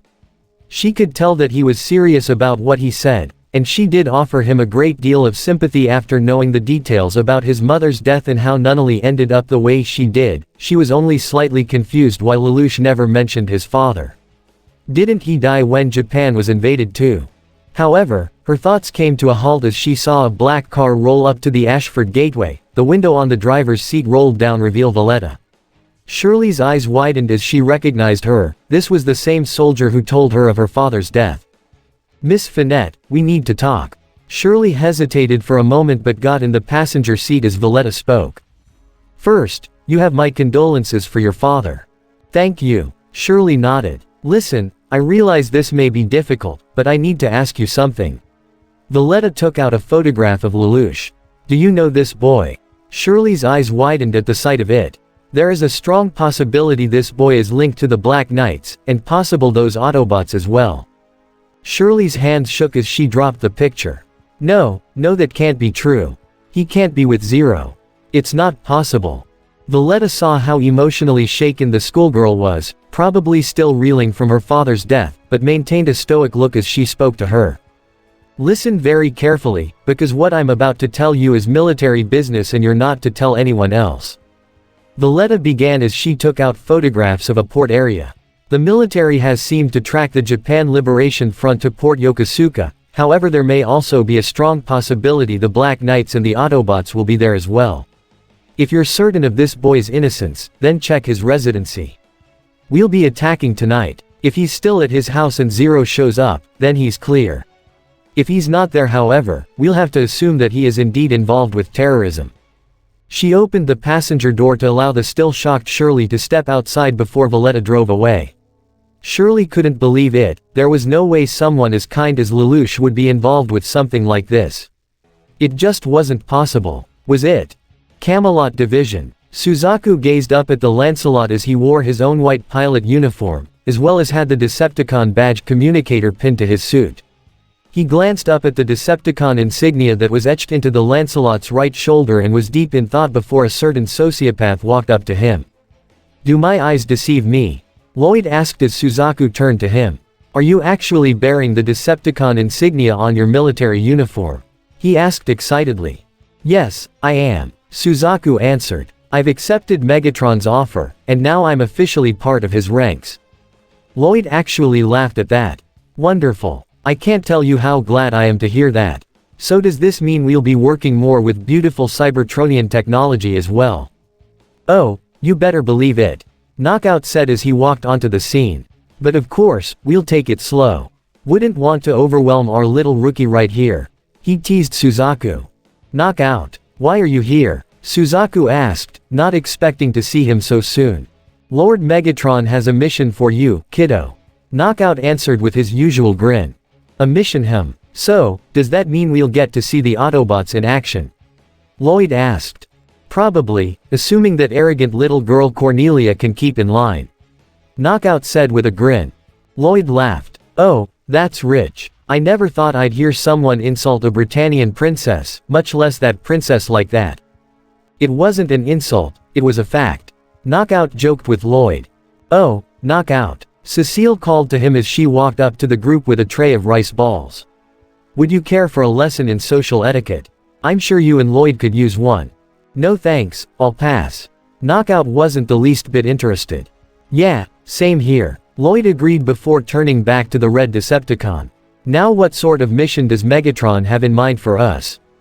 The Ark. All 9 Autobots, and virtually a dozen different Black Knights, including Ogi, Tamaki, Colin, and Rai had gathered together in the bridge of the Ark as Optimus stood at the helm, with Zero on a catwalk right beside him to put him on equal height with the Autobot leader.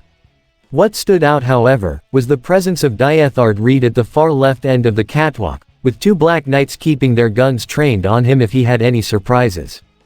Zero, are you sure about this? Fix-It asked as he wheeled up to their leader. This man was on the applicant list, but... You checked him over, haven't you Fix-It? Zero asked. No tracking or listening devices. No trace of any spy tear, spy bear, spyware. Fix-It glitched. And you're the one who brought us this information, Diethard wasn't it? Zero asked the Britannian man directly. That's right, it is an honor to finally meet you Zero, you as well as your Autobot companions. Diethard honestly felt more excited than he had been in his life. He was finally in the presence of not just Zero, but the Autobots themselves. Giant sentient robots that have all but shaken Britannia to its core. It took everything he had to maintain a straightforward face. Though a few of the Autobots, particularly Ironhide, didn't quite trust him. He didn't seem like the type to spy on them, but something felt rather off about him. How do we know this Britannian pretty boy is on the up and up? Tamaki questioned. What if he's just trying to bait us? Because we've made contact with Kyoto and they have indeed confirmed this information. Optimus answered. Cornelia intends to completely obliterate the Japan Liberation Front as they attempt to flee the country. So, why don't we work with the JLF like we did in Narita? Ogi asked. Who says we're not? Zero questioned, much to the confusion of Ogi and several other Black Knights. Isn't that right, General Geass? Though the Autobots weren't surprised, the Black Knights all looked in shock at the image of General Geass appearing on the Ark's main screen as they had already made contact with him. Zero, Optimus Prime, it's an honor to finally meet you, all of you. Geass greeted in a humble tone. Colin and Rai exchanged glances, but quickly smiled. Of course, Lelouch and Optimus would think that far ahead and contact Geass. With the entire JLF being at stake, it only made sense. So, the information you have provided us is true. Cornelia has learned our location and intends to destroy us. Geass asked. I'm afraid so. Optimus confirmed with a nod. Geass looked in distress. Then it seems our time is at an end. Whoa, you always this pessimistic? Cliffjumper smirked, causing Geass to look in surprise. What makes you think we're just gonna sit by and let this happen?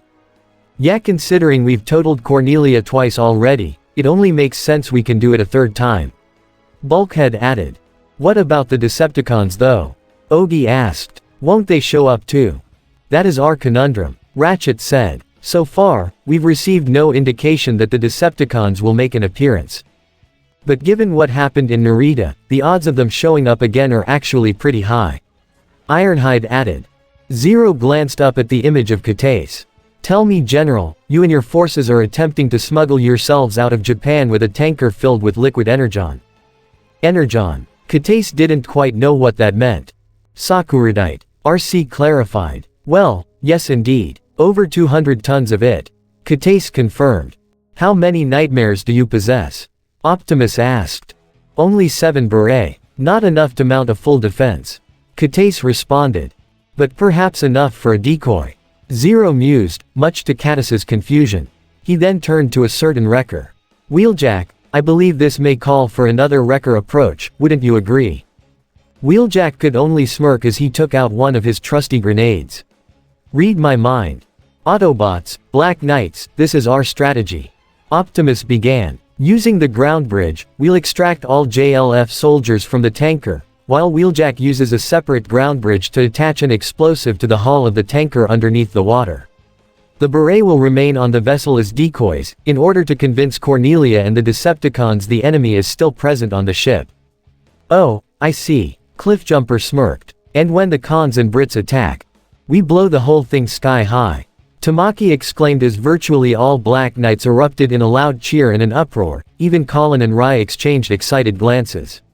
This even gained smiles and nods of approval from most of the Autobots. And with the enemy in disarray, we'll launch a full-scale counterattack of our own. Zero announced. Tonight, we pay back the Decepticons what they took from us back in Narita. We'll show them that even without the Autobots, the Black Knights are not to be trifled with. Even more cheers echoed throughout the entire arc from the Black Knights as even Geass was beyond impressed with such an effective strategy. Ever since he lost contact with Toto, they've had to resort to retreat, and it seemed like that was the only option. But now, it would seem his salvation has come.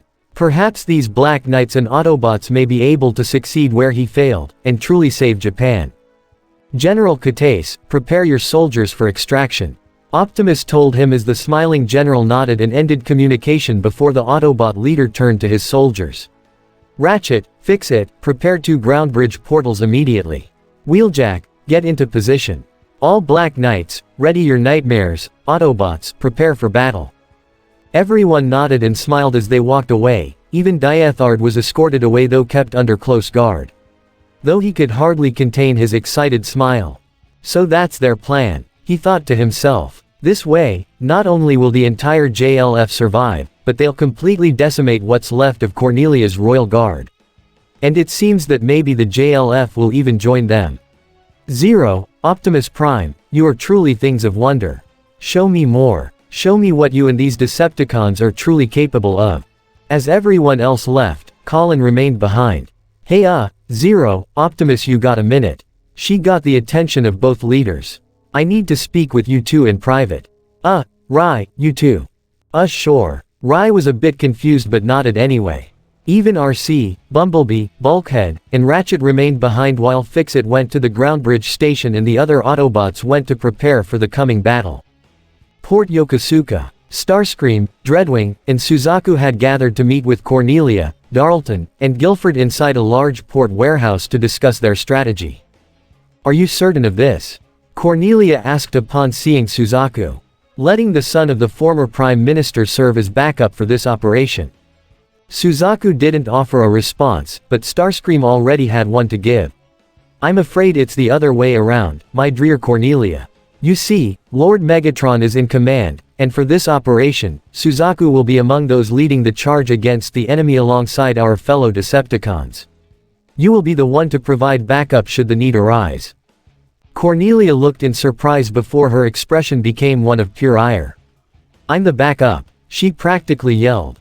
Considering your track record against the Autobots, it only makes sense that you allow more competent soldiers the opportunity to vanquish such a deadly adversary. Starscream voiced with a sneer. Why you? Before Cornelia could react, however, Guilford spoke in a rational tone. What do you mean by the Autobots? The young knight asked. This operation is to put an end to the Japan Liberation Front.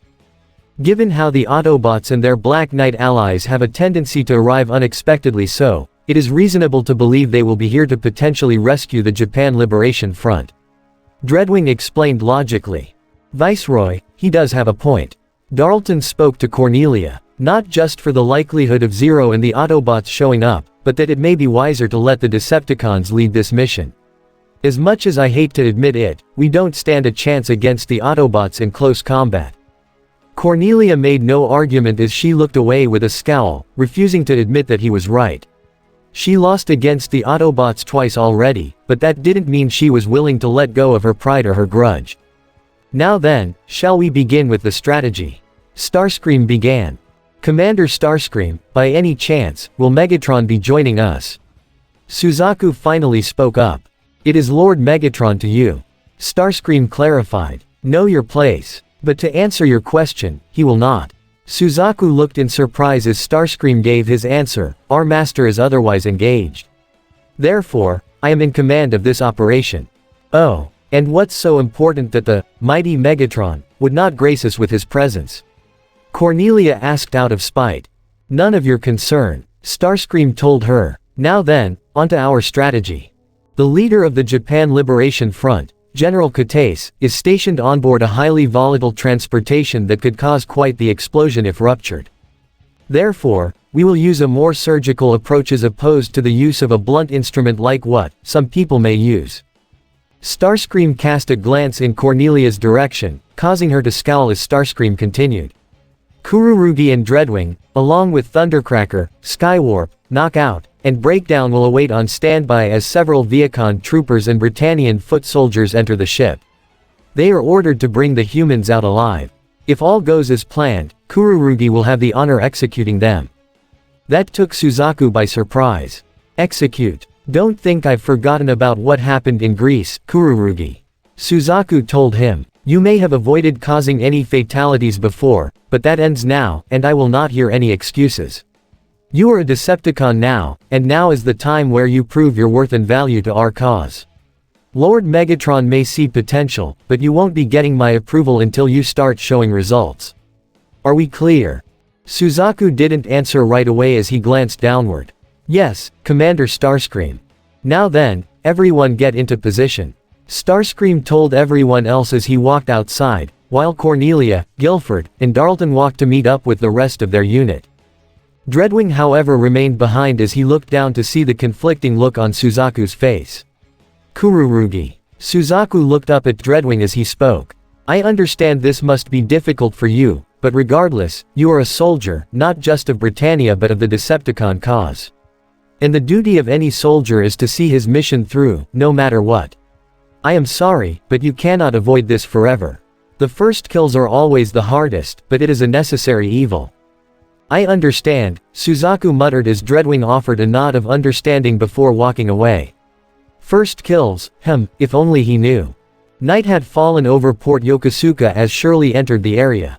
She had checked over at the Ashford clubhouse to see if Lelouch was there, but Nunnally and Sayoko told her that he went out with friends. Though she wanted to believe it was just that, she couldn't help but think about what that woman in the military had told her earlier today. No Lulu, it can't be true. She muttered to herself. You wouldn't get tangled up with someone like that. She remembered how he told her about his mother's death and how sorry he was for what happened to her father, and she saw in his eyes that he truly meant every word. So why was she having these thoughts about him? It's a lie, it has to be a lie, she continued to mutter, desperately trying to convince herself it wasn't true. Lulu, I'm so sorry to be doubting you like this, but please. I want to believe in you. As she continued to walk and look for him, she failed to notice Valletta following her from the shadows. There was a part of her that hated to potentially put a schoolgirl in the crossfire like this, but right now, her own ambitions and vendetta outweighed any sense of morality she may have had. Damn it, where is he? Valletta thought. I should have grabbed him when I had the chance back in Shinjuku, or I could have just gone to Ashford and grab him then. No, he would have been protected by those abominable machines. But I need proof. If he talks to her, I can learn his role in all this, maybe even find a weakness the Autobots might have. An ambitious look formed in her eyes. I won't have to die, stripped of my position and honor, like Jeremiah. Hell, this is my chance to move back up again. So, I have to find a link to Zero. It has to be me. The Ark. Are you sure? Lelouch questioned in shock as he, Optimus, RC, Bumblebee, Rye, Bulkhead, and Ratchet looked in shock. A Decepticon symbol. Yeah, a badge, I guess. He had it in his pocket, and I don't think it's an accessory. Colin muttered as her eyes narrowed. Why on earth would Suzaku have something like that? Rye questioned. And why would the cons want him in the first place? It's not like he can actually do anything for them. Actually, he can. Bumblebee pointed out, causing the two to look in surprise as he glanced at Lelouch, who nodded. You guys know that White Nightmare we've seen, right? Yeah, what about it? Colin replied. It's called the Lancelot, and its pilot is Suzaku. Lelouch revealed, causing Rai and Colin to look in shock. What? Rai almost didn't believe it. Are you serious right now? Colin exclaimed angrily. You knew and you didn't tell us. Did you guys know? She glanced at the Autobots in anger. I thought we weren't keeping secrets anymore. I'm sorry, Colin. RC apologized sincerely. It's my fault, don't blame them. Lelouch said. I asked them not to tell anyone because I didn't want any crazy rumors spreading not just through our ranks but through the rest of Japan as well. How do you even figure this out? Rai asked skeptically. I had left to pay my respects for what happened in Shinjuku. Optimus began to explain. I discovered a skirmish occurring between the purebloods and the Decepticon Seekers, one which Suzaku promptly put to an end with the Lancelot. And I believe that is where Megatron had taken an interest in him. But why would Megatron even want Suzaku on his side? It makes no sense, Colin exclaimed. Suzaku, at his core, is a good person. I have seen that myself. Optimus said. It's just he's so damn stubborn. Lelouch stated out of frustration. Whenever a problem presents itself, he always insists on doing it the hard way and ignoring any other path. I've known him since we were kids. Suzaku told us before that he believed Britannia can change for the better. Rai commented. Yeah, that'll be the day. Colin said in obvious sarcasm. So, if he's riding with the cons. Bulkhead began. It's because Megatron is working some kind of voodoo. RC finished. Probably has him thinking that they're the good guys. In all likelihood, Megatron will have convinced Suzaku to join him because he'll grant him the position to achieve his goal of changing the Britannian system. Optimus said. And given what he said about us at the funeral, Rai stuttered. He probably fell for it like bait on a hook. Great. Colin rolled his eyes. Our classmate is a Decepticon, now. Being a Decepticon is a choice, Colin. Lelouch told her in a somewhat angry tone. One that I have a hard time believing Suzaku would make if he knew the truth. So why don't we just tell him? Rai asked. It is not that simple. Ratchet spoke up after remaining quiet for so long. I have seen how Megatron recruits his followers. Some follow him out of fear, others follow him because they believe in his mission and even worship him. He carries a strong sense of charisma that attracts both the best and worst Cybertron had ever had to offer. How do you think he managed to recruit so many followers? I'm surprised he even has any followers after what he did to Cybertron. Colin stated. It's because the rest of the cons are either just as bad as he is, or just plain stupid. RC said bluntly. Or delusional. Lelouch added. And I'm worried Suzaku might fall under the latter if Megatron really got to him. But, if being a Decepticon is a choice, is it possible for someone on that side to walk away and join the Autobots? Has that ever happened before? Rai asked. Believe it or not, it actually has. Bulkhead pointed out. Some former cons actually joined our side before Cybertron went dark. And vice versa too. Bumblebee added. A few bots went and joined the dark side. But it is a possibility. Lelouch asked, specifically toward Optimus with something of a hopeful expression, wanting to believe that his friend can see the light and join the right side. Yes, it is possible. Optimus confirmed, causing Lelouch to form a hopeful smile. Yeah, possible, but how are we actually gonna do it? Colin asked. Maybe if we bring Suzaku here and show him what happened. Rai offered. Maybe even tell him who we are. I mean, he sees us as his friends, so. I wouldn't consider that. Ratchet voiced. There is a possibility that Suzaku may be watched, likely by Soundwave, and if you were to reveal your identities to him, the Decepticons would likely learn of it as well. So, what do we do then? Lelouch asked. If the cons show up here, Suzaku could be here too. Leave Suzaku to me, I will deal with him. Optimus declared. Before anyone else could offer a response, Fixit contacted them. 0, Optimus, everything is ready. Wheeljack has attached the device to the ship's hull, the JLF is now on board the Ark, and it seems the enemy is ready to attack. Thank you Fixit. Optimus replied before turning back to everyone else. We will discuss this further, but for now, we have our mission. Optimus, Bumblebee, RC, and Bulkhead transformed into their respective vehicle modes, save for Ratchet who remained on the bridge. As Lelouch got inside Bumblebee, Colin sat on RC, and Rai got into Bulkhead right before they all drove out of the bridge and toward the groundbridge bay. Meanwhile, CC sat at the dining room table with Nunnally at the Ashford clubhouse as she made origami with the disabled girl, who didn't notice the contemplating look on the immortal's face. She had remembered how welcoming Lelouch and Rai, and even the Autobots, were of her, despite them being distrustful of her at first, and even Colin. They even addressed her by her real name, which she had since forgotten, or rather she tried to forget it. She glanced out the window as a look of frustration formed on her face. What am I doing? She thought to herself so Nunnally couldn't hear. I just can't afford to make the same mistake here all over again. A man dressed in white with a visor over his eyes and a set of headphones over his ears walked through the park, the same one that had spied on Lelouch and CC the other day. He smiled as he had finally found the person he was looking for. But it would be that much difficult to get to her with someone like Lelouch and even the Autobots always around her. But he was certain an opportunity would present itself, one he wouldn't hesitate to exploit. Port Yokosuka. Starscream stood at the center of a group consisting of Thundercracker, Skywarp, Cornelia, Guilford, Darlton, Edgar, and David, with their nightmares in the warehouse behind them, and a set of aquatic Portland nightmares right by the area. It's time, Starscream announced. Begin the operation. With that announcement, the Portland nightmares dove into the water as 10 Viacons, in the form of jets, all flew out from behind the warehouse and shot straight at the tanker that supposedly had the JLF inside, with 7 Beret along the deck of the ship, supposedly on standby. Suzaku watched from the Lancelot as he stood alongside Dreadwing and a set of Sutherlands along one port on the side. Here, they would wait until there was certainty the Autobots and Black Knights would arrive, and once that was confirmed, they would attack.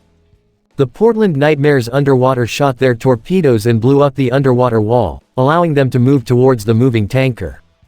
Shirley saw the explosion from a distance and looked in horror. Oh my god, terrorists. Valletta however kept a close eye on her. If need be, she'd pull the girl out if this got too hairy.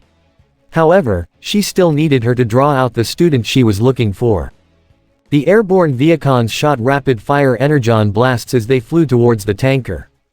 Each blast hit the mark to obliterate the heads of the Beret, causing each one to fall backwards onto the ship's deck just as the alien jets hovered above the tanker. Hatches at the bottom opened from the bottom of each airborne craft, allowing 2 Britannian soldiers from each Viacon to descend onto the ship, bringing the total to 20. Once they were all on board, the 10 Viacons transformed and landed on the ship's deck themselves with energon blasters at the ready. Vessel is secured, Commander Starscream. One Viacon reported. No sign of the Autobots or the Black Knights. Keep an eye out, Starscream informed them. They are known for surprise attacks. Understood. The Viacon replied as the Britannian soldiers moved into the ship to secure the rebels they thought were in the vessel. Meanwhile, Wheeljack hid in between 2 large warehouses a few kilometers away and saw the Viacons land with a smirk before contacting his comrades. Yep, the cons are here. And I've got my finger on the trigger. Wheeljack said as he held the trigger for the grenade he planted on the bottom hull of the ship, just waiting to go off. Understood. Blow them when ready, Wheeljack. Zero told him but also had something to ask. Any sign of the Lancelot? Wheeljack's optics surveyed the area until he spotted the White Nightmare and the Decepticon escorting it. Got my eyes on it. Looks like Dreadwing's here too. When the attack begins, Wheeljack, engage Dreadwing. But leave the Lancelot to me. Optimus instructed. Got it. Wheeljack nodded. Starscream watched with a chuckle as the Viacons continued to guard the ship while the Portland's underwater surrounded the tanker completely. It would seem, Your Majesty, that this little excursion is all but over. Guess you weren't needed after all. He chuckled, earning a glare not just from Cornelia herself, but even her knights present. However, as the Britannian soldiers continued to search the entirety of the ship, they had yet to encounter the enemy, or any human being for that matter. In fact, every room they searched was empty. Even the captain's quarters was empty, save for the running controls that made it look as though the ship had someone at the helm, only for it to be moving on its own. Even as the Viacons pried open the cockpits on the Beret, there were no pilots inside, much to their confusion. Commander Starscream, the nightmares are all empty. There are no pilots inside. Viceroy Cornelia, one Britannian soldier reported. There is nobody on the ship. It's completely empty. Empty, Starscream exclaimed. Empty. Cornelia, Thundercracker, Guilford, Darlton, Skywarp, Edgar and David voiced in complete shock. Even Suzaku looked in surprise as he heard the report. It's empty. Why? A decoy? No, Dreadwing thought. It can't be a decoy. The Autobots and Black Knights wouldn't leave without even putting up a fight first. Wait, what's in that vessel again? Dreadwing's optics widened in horror as he contacted his comrades. Get out of there. Now. And, boom. Wheeljack pressed the button on the trigger. Boom. Asterisk. The entire tanker lit up in a massive and gargantuan explosion of bright blue light that not only killed all 10 Viacons and 20 Britannian soldiers on the ship, including the Portland nightmares that surrounded it, but sent a massive shockwave that rocked the entire area. What happened? Starscream shouted as he, Thundercracker, and Skywarp braced themselves while Cornelia and her knights were slightly blown back from the shockwave. Even Dreadwing had to stick his feet into the ground to avoid being blown away as he held the Lancelot's shoulder firmly to keep Suzaku from being blown back, though a few nightmares around them were blasted away by either the shockwave or the debris that came toward them as they were closer to the ship. Immediately, a ground bridge portal opened up at the port in front of multiple Sutherlands. The Britannian pilots inside couldn't react in time as the vehicle modes of Ironhide and Bulkhead led the charge, ramming down multiple nightmares with RC, Bumblebee, and Cliffjumper right behind them, alongside Colin in her Gurren Mk2, Rai in the Gekka pre-production, Zero in his Commander-type Barai, and a squadron of at least 20 Black Knights in their black beret all rolled out and attacked immediately. What happened? Was the ship just a decoy? Suzaku thought as the surviving 3 Sutherlands pulled themselves up. Kururugi, watch out. Dreadwing warned in time as Wheeljack in his vehicle mode drove up from the side before it slammed into the feet of the 3 Sutherlands and swerved to knock them down into the water before Wheeljack transformed and jumped to land a flying kick right into Dreadwing's chest and tackling him underwater. Dreadwing! Suzaku exclaimed and was about to go after him, but a ground bridge portal opened up right in front of him. Before he could even react, Optimus drove out before transforming and grabbing the Lancelot by the head and throwing it into the area filled with all large containers before Optimus ran in pursuit. All units, enemy attack! Starscream exclaimed as he, Thundercracker and Skywarp readied themselves while the Britannians tried to mount their nightmares. Mount up and form a defensive line. Darlton ordered as well as he, Guilford, Edgar, and David mounted their respective Gloucesters. How did they know we were here? Cornelia questioned as she tried to get into her own Gloucester as well. However, the enemy had already arrived at the area. Attack! Go! All Autobots, engage the Decepticons. Destroy them quickly. Black Knights provide covering fire. Zero ordered. Bumblebee with me. Cliffjumper drove and transformed before tackling Skywarp and crashed with him in a warehouse as Colin in her Gurren engaged Thundercracker, driving him back as she rolled forward. Ironhide also drove directly towards Starscream and transformed to deliver a punch right into Starscream's face and send him falling and crashing into the water as he, Bulkhead, and all the surrounding Black Knights opened fire with Energon blasters and their magnesium rifles on the surrounding Britannian nightmares. Cornelia had already got into her nightmare and was ready to power it up. Your Highness, we can handle this. Guilford contacted her. Quiet, she snapped. Saitama, Narita, now this. How many times do you think you'll allow them to mock me? However, she didn't even get a chance to get up as Zero rolled his Barai straight into Cornelia's Gloucester and sent it crashing into the wall and out of the warehouse, with Bumblebee driving right behind him. Just as Zero aimed his rifle, Cornelia shot her Harken which cut off the Burra's right arm. Do you think you can best me in nightmare combat? Cornelia exclaimed as she pulled out her rifle, but Bumblebee had already transformed to shoot his Energon blaster and obliterate the weapon. I might not, but I know he can. Zero said, smirking under his mask as Bumblebee picked up Cornelia's Gloucester by the shoulders before throwing it away. Your Highness. Guilford and Darlton were about to roll in after her, but Ironhide drove up and blocked their path before transforming. I don't think so. You punks are gonna have to go through me first.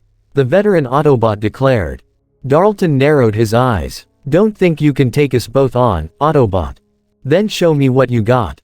Ironhide challenged as he opened fire with his energon cannons.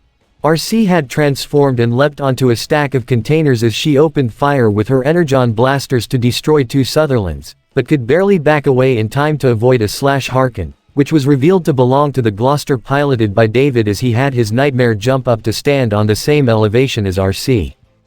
Don't think I forgot what happened in Narita, you transforming freak. I'll pay you back for what happened to my brothers.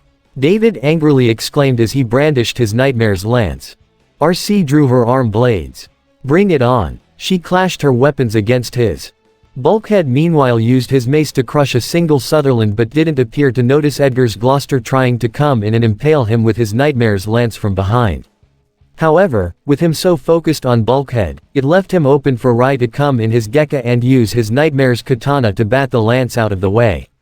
Taking advantage of his surprise, Rai, whose Geass had already activated, had lashed out his silver claw and grabbed the cockpit of Edgar's Gloucester. Rai hesitated for a second. Sorry, he said before activating his Radiant Wave Surger. The entire Gloucester expanded and imploded on the inside before it exploded, killing Edgar in the process. Thanks for the save, partner. Bulkhead thanked. Rai gave a small smile. No problem. Before they could continue however, several cargo containers were knocked out of the way to reveal a charging breakdown with his hammer in tow. He gunned straight for Rai, but he rolled out of the way and let Bulkhead grab the hammer strike, allowing Bulkhead to kick Breakdown in the abs and send him sliding back, right next to Knockout who drove up and transformed next to his own partner. Thanks, Rai told Bulkhead. We're even. The green Autobot smiled back. Aw, isn't that cute, your partners. Breakdown mocked. I'm gonna enjoy turning you two to scrap. You especially. He pointed to the blue nightmare. I owe you for this. He pointed to his face to show the metallic eye patch over his right eye. You ask me, I think it suits you Breakdown. Bulkhead cracked, earning a growl from Breakdown who didn't hesitate to charge in as Bulkhead charged back and they grappled with each other. Rai would have ridden in with his Gekka to assist but Knockout had already appeared in front of him and lashed out his buzzsaw to keep him back. Sorry, but it looks like I'm your dance partner, Blue Boy. Knockout challenged. Then let's tango, Con. Rai accepted as he slashed his katana at the red Decepticon. Dreadwing flew out of the water in his jet mode with Wheeljack hanging on. The Decepticon flew in the air erratically in an attempt to shake the wrecker off, but he hung on tight. Seeing how this wasn't getting anywhere, Dreadwing shot back down towards the ground at the far side of the port before transforming and knock Wheeljack off just before he landed. Wheeljack landed on his feet to face Dreadwing. Can I assume the tanker was another one of your wrecker tricks? Dreadwing mused. So, you've gone up against us before. Not many cons can walk away from a meeting with a wrecker. Wheeljack mused back. And you will not be the last. Dreadwing stated as he drew a large sword from his back. Wheeljack, in return, drew his dual swords before they ran at each other and clashed swords. Suzaku grunted as he pulled the Lancelot up from a broken pile of cargo containers and looked in surprise to see the Autobot leader approaching him. Optimus. Suzaku Kururugi, I know you are the pilot of that nightmare. The young honorary Britannian's eyes widened. He knows. But how? Is your answer still the same? Optimus asked, causing Suzaku to look in confusion. Do you truly believe Britannia can change for the better, now that you've worked more with their military? Suzaku had completely pulled the Lancelot up. Yes, I do, he answered. But it can't change if people are always fighting them. Have you considered the reason why they are fighting? Perhaps it's self-defense. Optimus said. Do you truly believe that Britannia is right in what it does? That the Emperor's philosophy is correct? Suzaku glared. Britannia isn't perfect, I admit that, but it has to change. Otherwise, Earth will become the same as Cybertron. Optimus, optics widened slightly. Megatron told me what happened. Optimus, I don't believe you would want to destroy your own home, but maybe you and the Autobots could have worked with the Decepticons to find a solution. You didn't have to fight them. Optimus, own optics closed slightly. Megatron must have told Suzaku that he intended to save Cybertron, but he couldn't be further from the truth. Megatron only lives for conquest, he cares little for anyone else. Optimus said. I have tried to reason with him, to change his mind, but he refused. When someone cannot listen to reason, the only option left is to fight. Fight, fight, Suzaku exclaimed before he went on the attack. The Lancelot leapt into the air to deliver a spinning kick, which Optimus blocked by crossing his arms. The Autobot leader stood his ground and threw his arms outward just as the Lancelot flipped over and landed behind him before shooting directly at him with one of its MVS, but Optimus quickly turned around to block the sword strike with one of his own blades. You don't understand. Your fighting breeds nothing but harm. It's nothing more than senseless violence. Suzaku exclaimed as he tried to press against Optimus, but Optimus stood his ground and was fast enough to swerve to the side and deliver an uppercut punch to the Lancelot's side and send it flying, but the Lancelot flipped in the air and used its slash harkins to stabilize itself and land on a pile of cargo containers to face the Autobot leader.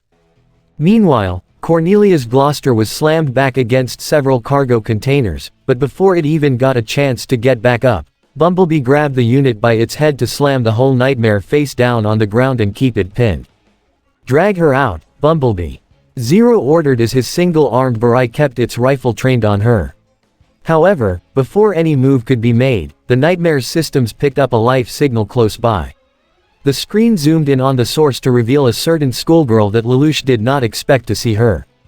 Shirley. An explosion erupted from the ground behind Zero, causing his Nightmare to go flying in the direction Shirley was. She screamed as she ducked and covered her head right as the Nightmare crashed at least 10 feet away from her. Bumblebee heard the scream and his optics widened as he not only saw Shirley himself, but who shot the missile at Zero. You arrogant, worthless human. Starscream exclaimed as he stood on the roof of the warehouse behind them. It's long past time you learn your place, Zero. And it's under the heel of the mighty Starscream. He opened fire with his Energon blaster. Zero however was able to pick his Nightmare back up and grabbed Shirley with its only arm and drove away with Starscream transforming and flying in pursuit. Lelouch. Bumblebee was about to go after him, but Cornelia was already back on her feet, having used her Gloucester's slash harkins to suddenly push herself back up before turning around and driving her lance towards Bumblebee, which he could barely catch in time. You're not going anywhere, vile machine. Cornelia exclaimed as she continued to press on Bumblebee who tried to push back as well. Meanwhile, Shirley held on for dear life in the Barai's hand as Zero drove into the maze of cargo containers to avoid the pursuit of the relentless Starscream who continued to shoot at him with bullets and missiles alike. Damn it Shirley. What the hell are you even doing here? Lelouch practically screamed inside his mind as he continued to avoid Starscream's attacks. I need backup. Now. He tried to contact anyone who might be listening. Sorry, we're all kind of busy right now.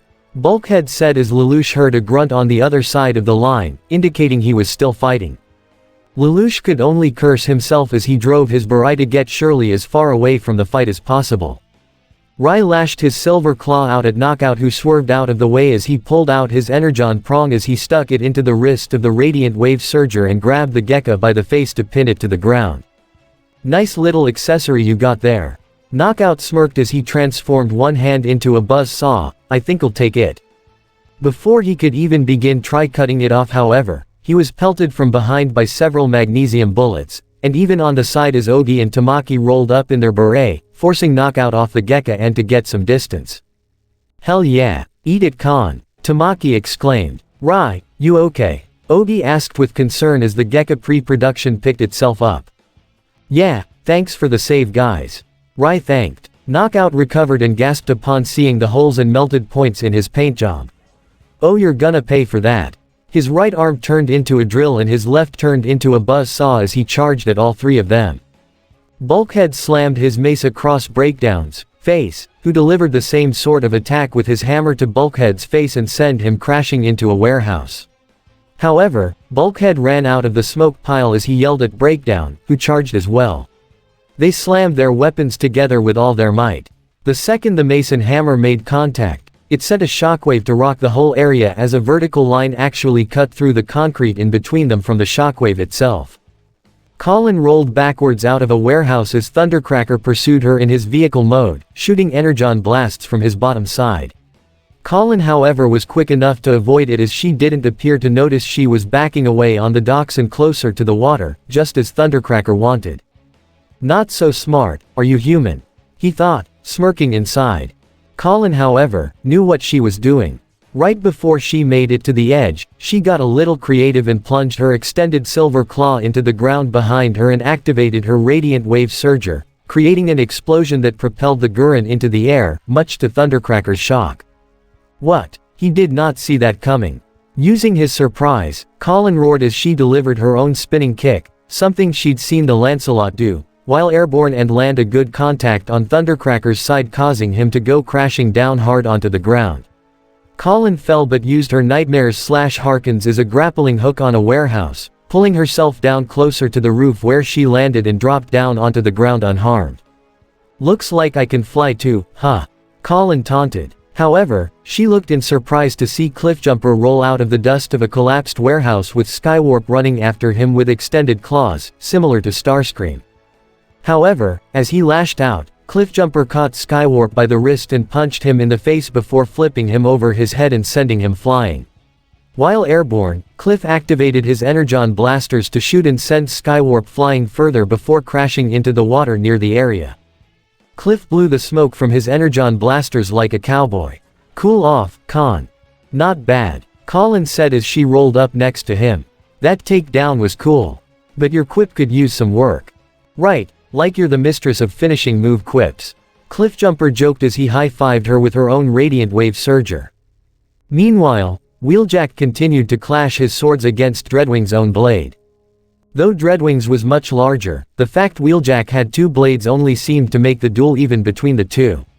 Wheeljack jumped up into the air and yelled as he brought both his blades down toward his enemy, but Dreadwing was able to block the attack with his own sword before kicking Wheeljack while he was in the air, sending him reeling back. However, Wheeljack landed on his feet and skidded to a halt before glaring at his enemy. Not bad, Con. Least you can make it a challenge for me. It seems you've underestimated me, Autobot. Dreadwing replied. I've dueled even the likes of Optimus Prime. He stated as he twirled his sword to show off some of his skills. But this only seemed to make Wheeljack even more excited. Oh well then, Mr. Fancy Swordsman, come and get me. Wheeljack challenged as he ran and clashed blades with him again. Wheeljack swung his right blade, which Dreadwing blocked with his own sword, but this left him vulnerable to Wheeljack's left sword, which cut him along the chest. Wheeljack tried to press the advantage, only for Dreadwing to go on the offense for a change and swing his sword at Wheeljack so fast, he could only block with both his swords. At the same time, the Lancelot rolled along the tops of the cargo containers as he pursued after the running Optimus through this maze and opened fire with his Varus rifle, forcing Optimus to jump and dodge the massive explosions that erupted on impact. After dodging the third blast, Optimus rolled before pointing his right Energon blaster back and upwards and shooting to blast the Varus out of the Lancelot's hands. Suzaku grunted as he shot the Lancelot forward, jumping off the cargo containers and driving a chop towards Optimus, but the Prime was ready for him as he grabbed the attacking arm and the elbow attached to it and flipped the Lancelot over his head to send it crashing through several cargo containers, before skidding to a halt on the ground. Suzaku however was quick to get up with the Lancelot as he rolled it forward and pulled out both his MVS blades and slicing toward Optimus, who was successfully able to block not only the first strike with one of his arm blades, but the second sword strike with his other one. Suzaku tried to press forward with the Lancelot, but he wasn't prepared for Optimus to transform into his vehicle mode and ram into the White Nightmare before spinning a donut to trip the Lancelot over its trailer attachment. While the Lancelot was down, Optimus quickly transformed and used his own strength to pull down on a single cargo container underneath a large stack, causing them all to fall down and pile on top of the Lancelot, immobilizing it. No. Suzaku grunted as he tried to free himself, but the weight on the Lancelot was too much. This battle is over, Optimus told him as Suzaku only glared at him through his screen. Suzaku, do you remember what I said before? When you returned to your court-martial, I asked you, what if you were wrong about Britannia changing for the better? Have you given that any further thought? Suzaku's eyes widened as he did not expect Optimus to bring that back up again. I can't be wrong though. I just can't be. Because if I am, then. Optimus could see the internal struggle within Suzaku and could only offer him a sympathetic expression. As I told you back then, freedom is your right. You are free to choose whatever path you wish, I only hope that you make the right choice. But, please heed my advice. Megatron is not to be trusted. At your core, you are a good person, Suzaku Kururugi. Listen to your instincts, and your heart, I'm sure they will guide you down the correct path. The Autobot leader then turned around to walk away briefly before transforming and leaving the area. Suzaku saw Optimus Prime leave his sight as he let the words play out in his brain. Listen, to my heart. Meanwhile, Darlton rolled in his Gloster and shot his lance at Ironhide, but he caught the weapon in his right hand before slamming down on his left to bend the weapon beyond any hope of repair before slamming his arm into the Gloster's ab area to knock it back before blasting his right energon cannon at the feet of the Nightmare to obliterate its lower half, but Darlton himself was still alive. Ironhide didn't get a chance to recuperate however as he was knocked back slight by a dual/Harken attack from Guilford who charged directly at him. Ironhide however was back on his feet and firing with his cannons, but Guilford was fast enough to avoid each blast as he rolled around Ironhide and tried to drive his lance into his side. But Ironhide had already brought down his left arm and used his own cannon to block and parry the lance before he used his right arm to punch the Gloster in the face, almost crushing it before Ironhide actually picked up the Nightmare and slammed it face first onto the ground. Even though it was likely inoperable from that, Ironhide didn't want to take any chances as he grabbed the downed lance and used it to impale the shoulder of Guilford's Gloster and into the concrete to keep it pinned. Guilford couldn't even open his cockpit as he glared at the Autobot through his screen. You're good, Ironhide admitted, but you still have a lot to learn, kid. He told him before walking away, leaving Guilford to hang his head in defeat. RC crossed her arm blades to block the incoming lance strike from David's Gloster. But she threw her arms out to knock him back, giving her an opening as she opened fire with both her energon blasters to blast off both the Gloster's arms, letting RC come in with a charge and jumping slice with her right arm blade to completely slice the cockpit in half, including David, before she landed behind the Nightmare as it exploded. This is Zero. I'm being pursued by Starscream. I need help. Now. Hang on Zero, I'm on my way. RC jumped off the pile of cargo containers and transformed into her motorcycle form and drove off to find and help Zero. Bumblebee meanwhile rolled out of the way to avoid a charge from Cornelia with her lance.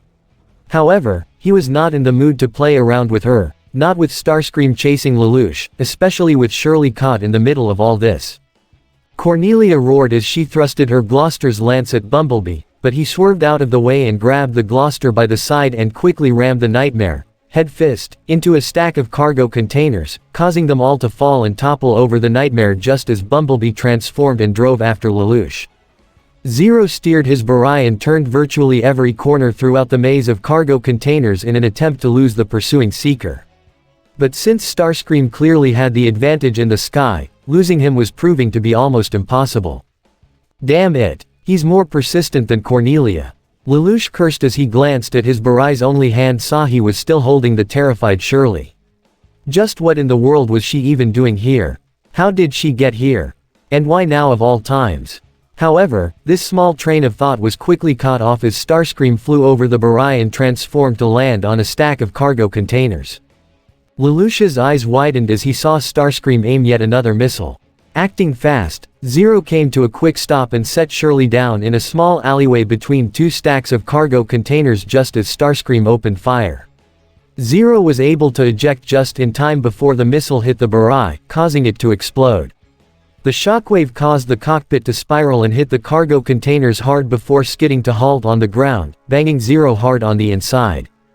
Shirley only just peeked her terrified head out in the open, but her eyes looked in absolute terror at the sight of Starscream as he jumped to the ground and walked to what was left of the Nightmare. Fortunately for her, he hadn't even noticed her. Foolish human. Starscream mused with a chuckle. This is what you deserve for challenging your superiors. And now, Zero, you shall meet a quick and painful. Before Starscream could attack however, RC suddenly drove out from a corner before transforming and leaping to deliver a palm strike to the side of Starscream's face, sending him crashing and skidding down one path away and away from the ruined Barai, where the female Autobot ran in pursuit to engage Starscream herself. This however left Shirley alone as she happened to glance in the direction of the damaged cockpit, which opened slightly automatically, revealing the semi-conscious form of the masked revolutionary known as Zero, hanging almost upside down from the damaged cockpit. Shirley, despite her head rattling with fear of being in the middle of a literal war zone, had never once anticipated she'd find Zero himself right in front of her, barely conscious and completely helpless. When she backed away, her foot happened to come into contact with a stray pistol on the ground. Is this Zero's? She picked it up and looked at Zero, but while she thought about pointing it at him, she just recalled how he saved her life from that giant robot who could turn into a jet, but she then recalled how he was responsible for her father's death. Her hands shook as she frightened pointed the gun at his barely conscious form. "With this, I'll repay you. For my father," she exclaimed. Zero could hear a voice slightly, but when he tried to move, he slipped into unconsciousness as his head turned and his mask slipped off before falling onto the ground, revealing his face. Shirley's pupils shrank as she gave an audible gasp. It was Lelouch's face she saw. Despite the face mask covering his mouth, or the blood running down past his eyes, she could recognize his face and raven black hair a mile away. Her eyes wavered, as did her hands. Lelouch, the boy she had a crush on since her freshman year, the same one who began to open up to her and confess his mother's fate and express his sorrow for her father's death, was Zero. Is that Zero? Before Shirley could even collect all the chaotic thoughts in her head, she turned around to see Valletta walking past her and toward the cockpit. Despite her emotional state, Shirley recognized her immediately. Had this woman been following her? Valletta grabbed him by the hair and got a good look at his face. Well, what a shocker. The student is Zero himself. A Britannian. A borderline evil laugh erupted from her mouth. When I bring him to Viceroy Cornelia, she'll make me a noble. Not just a knight of honor, real nobility. She felt his pulse. And he's still alive, too. What kind of grand execution will they have in store for him? Execution, Shirley thought as her heart practically stopped. Was she being used as bait to draw out Zero? To draw out Lelouch? Of course, you'll be rewarded too. Valletta's smirk faded as she looked in surprise to see Shirley pointing the pistol at her. Get away from him, she stuttered as her hands shook. Valletta scowled. Stupid of me, he's your boyfriend, isn't he? She was about to draw out her own pistol, but Bumblebee suddenly appeared from around the corner and opened fire from his energon blaster, shooting at the ground just below Valletta, blasting her back toward a cargo constrainer. Believing he killed her, Bumblebee quickly ran and scooped up the unconscious Lelouch, along with his mask, and frightened Shirley before transforming and driving away. Shirley screamed as she suddenly found herself in the passenger's seat of Bumblebee's vehicle mode with the unconscious Lelouch in the driver's seat. Fortunately, this was rather far away from all the fighting, so Bumblebee didn't have to drive very far to get to the exit of the port. He opened the passenger door for the still frightened Shirley, motioning her to get out. Go home, kid. He played through the radio, causing her to look in shock at the fact that he just talked to her. A giant transforming robot just talked to her.